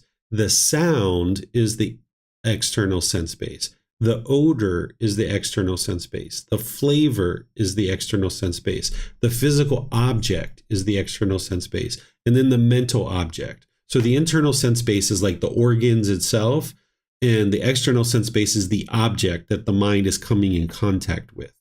Then when you have the 5 chords of sensual pleasure, what the 5 chords are is that's how the mind, with the 6 internal sense bases, the mind is now longing, yearning for the external sense bases. And the Buddha talks about the 5 chords because it's the eyes, ears, nose, tongue, and the body. So the chord is like the connection between the internal sense base and the external sense base, the object. The longing, yearning for the object. That's the chord that the Buddha talks about. Thank you. And so why is the mind not associated in the chord bases? Because there's a connection between the mind and the mental object, right? Yeah, because it's already there. It's already inside the mind itself. Okay. All right. Thank you. Mm-hmm. You're welcome. Okay, let me see. I think that's all the questions here. So like I mentioned, I'll go through this in a lot of detail when we get to it in a future class, so we'll have more time. And you can see here that I've gone through it in detail in the book, so you guys can read this. If you haven't already read it, it'll help you to understand it. But then if you have questions, let me know. And then here's number 30. Brent, if you would like to go ahead and read that one, you're welcome to. Sure. The simile of the tortoise. Monks, in the past, a tortoise was searching for food along the bank of a river one evening. On that same evening, a jackal was also searching for food along the bank of that same river. When the tortoise saw the jackal in the distance searching for food, it drew its limbs and neck inside its shell and passed the time keeping still and silent. The jackal had also seen the tortoise in the distance searching for food, so he approached and waited close by, thinking, when this tortoise extends one or another of its limbs or its neck, I will grab it right on the spot, pull it out, and eat it. But because the tortoise did not extend any of its limbs or its neck, the jackal, failing to gain access to it, lost interest in it and departed. So too, monks, Mara, the evil one, is constantly and continually waiting close by you, thinking, perhaps I will gain access to him through the eye, or through the ear, or through the nose, or through the tongue, or through the body, or through the mind. Therefore, monks, reside guarding the doors of the 6 sense bases, having seen a form with the eye, having heard a sound with the ear, having smelt an odor with the nose, having tasted a flavor with the tongue, having touched a physical object with the body, having recognized a mental object with the mind, do not grasp its signs and features. Since, if you leave the eye sense space unguarded, the ear sense space unguarded, the nose sense space unguarded, the tongue sense space unguarded, the body sense space unguarded, the mind sense space unguarded, evil, unwholesome states of craving and displeasure might invade you. Practice the way of its restraint. Guard the eye sense space, the ear sense space, the nose sense space, the tongue sense space, the body sense space, the mind sense space. Undertake the restraint of the eye sense space, the ear sense space, the nose sense space, the tongue sense space, the body sense space, and the mind sense space. When, monks, you reside guarding the doors of the 6 sense spaces, Mara, the evil one, failing to gain access to you, will lose interest in you and depart, just as the jackal departed from the tortoise. Drawing in the mind's thoughts as a tortoise draws its limbs into its shell, independent, not harassing others, fully extinguished, a monk would not blame anyone. Okay, thank you, Brent. This is also another discourse that shows up in multiple places within the book series, and I'm going to walk you through and understand it at a different time. But if you have questions on this, I'll answer them for you here and help you to understand whatever it is that you have questions about. But then in terms of going through it thoroughly, like I do with these typical discourses, I'm going to reserve that for a future time when we have more time to walk through it and really give it its due justice to be able to understand it, because there's a lot of things going on here in this discourse, as is the previous one. I see Helena has a question here, so feel free to ask any questions you guys like. What does Mara gain from causing calamity? What's his motivation? Craving, desire, attachment, longing, yearning, wanting things to be unwholesome. That's the motivation. That's the craving, the longing, the yearning that's motivating that unwise decisions and the unskillful conduct. And then when the mind gets what it wants, it gets pleasant feelings. So the more calamity that is in the world, the more Mara appreciates that and likes that and revels in that. But then when Mara doesn't get what he wants, then that's where the anger comes in. And where all this is coming from is the ignorance or the unknowing of true reality, the lack of wisdom. So these formless beings have a different existence than us, but they have the same challenges with the unenlightened mind, having craving, desire, attachment, anger, hatred, ill will, that ignorance or unknowing of true reality. Those same 3 poisons of craving, anger, and ignorance are affected by every being in existence, whether it's a hell being, an animal, an afflicted spirit, a human being, or a heavenly being. It's only once the mind gets to enlightenment that those don't exist any longer. So anytime you see anything unwholesome in the world, it's always coming from craving, anger, and ignorance. And you can see this and independently verify it. So even these beings are experiencing the same exact challenges and difficulties. So Mara gets pleasure when his craving is fulfilled, which is he wants to cause calamity and unwholesome things in the world. And he's doing a pretty good job at it. Okay, so let's see. We have a question here from Samantha. Is the Mara a form of the devil we are taught in other religions? Yes, the Buddha refers to this formless being that is interested in causing calamity in the world as Mara.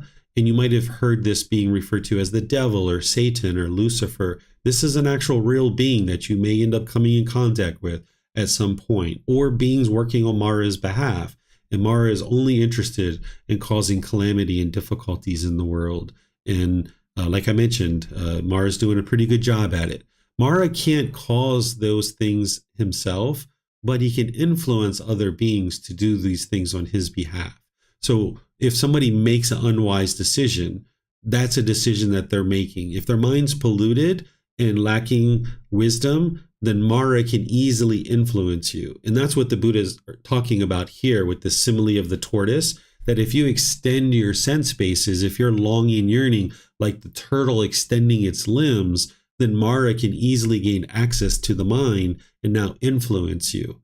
But if you don't do that, if you withdraw like the tortoise, then Mara can't get access to you. And Mara loses interest in you and goes away from you. So Mara will influence you, or I should say attempt to influence you, all the way up to the first jhana. And now getting into the first jhana, Mara knows that your mind is wise enough and you're protecting and guarding the mind, that Mara won't try to influence you any longer, because Mara loses interest in you like the jackal here and goes away. But up until that time, Mara and beings on Mara's behalf will constantly try to influence you. So if you are interested in getting to the path to enlightenment, don't be surprised if you start getting all these influences to do unwholesome things from the people around you, because the darkness is going to try to hold on to you and keep you down. this is what Mara does and beings working on Mara's behalf. The last thing others are interested in is somebody ascending to enlightenment. People who are in the darkness, you know, the old saying of misery loves company. It's true that when people are in the darkness, they're going to try to pull you down and pull you down. And this is where that moral wrongdoing needs to come in and the moral concern, and you don't cling to these relationships and stay in the darkness. Okay, Helena has a question here. Who are the beings working on Mara's behalf? These are human beings that have been influenced repetitively by Mara and that are have extensive amounts of craving, anger, and ignorance. And afflicted spirits are also functioning based on influence from Mara. And some animals are also being influenced by Mara and functioning through that as well. So Mara will try to influence animals, afflicted spirits, and then human beings. And now the more diluted that these minds become, the more craving, anger, and ignorance they have, it's almost like on autopilot because Mara has influenced them enough that they're deep in the darkness and now they're just doing unwholesome things in the world all around them. But again, it's that person's decision, or it's that animal's decisions. It's that afflicted spirit's decisions. Just like if you say had like a childhood friend who's trying to influence you to steal or lie or use some drugs or alcohol, and that friend is constantly trying to tempt you to do those things, it's your decisions of whether you do that or not that's going to produce any particular result. So Mara can try to influence you or influence you through other beings, but it's up to you to decide whether you're going to do that thing or not. So that's why by the time you get to the first jhana, you've cultivated enough wisdom that Mara knows, like, there's no way that Mara can influence you, that you have too much wisdom that you're not going to choose to do these unwise things that Mara is trying to influence you to do and motivate you to do. Okay, let me see if we have any other questions anywhere. Okay, I'm not seeing any questions anywhere else. So I'm just going to end class the way I normally do by just thanking all of you guys for joining for today's class and invite you to our next class where I'm going to be in volume 2, chapters 31 through 40. You can read those ahead of time if you like, or after class, it's up to you. Some people like to read before and after class if you like, because remember, there's a lot of details here in the chapter that I actually don't cover in the class. Here, I'm just giving you kind of like a brief overview, but in the chapter itself, there's a lot of details that you're going to need. So if you're not reading the individual chapters of the words of the Buddha and the words that I'm sharing, then you're not getting the full benefit of learning in this program. So if you need to read before class or after class, it doesn't matter. If you're able to dedicate some time to that, that would be really wise and really helpful. If for some reason you don't have that at all and you just come to class, okay, that's better than nothing. But if you can, devote some time and attention to reading the full chapter. And then tomorrow in our group learning program, I'm going to be in volume 1, chapter 16, which is dissolving the ego. Ego serves no purpose. I'm going to teach you how to eliminate the ego. First, I'm going to teach you what it is, and then how to eliminate it using the various tools and techniques. And I do that at 9 a.m. and 9 p.m. on Sunday.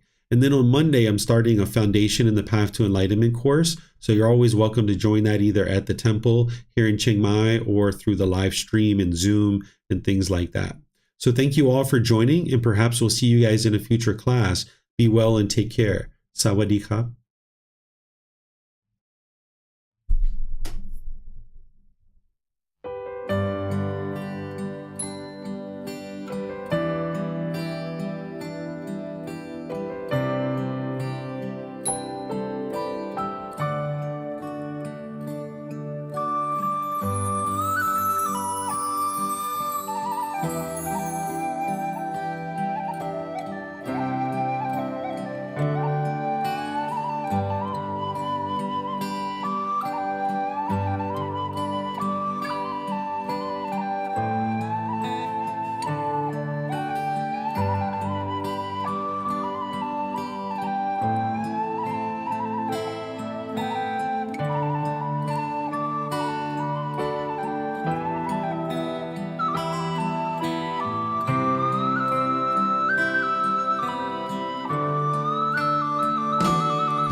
Thank you again for watching. Enjoy your meditation. Look forward to seeing you online and answering any questions that you might have. Thank you so much.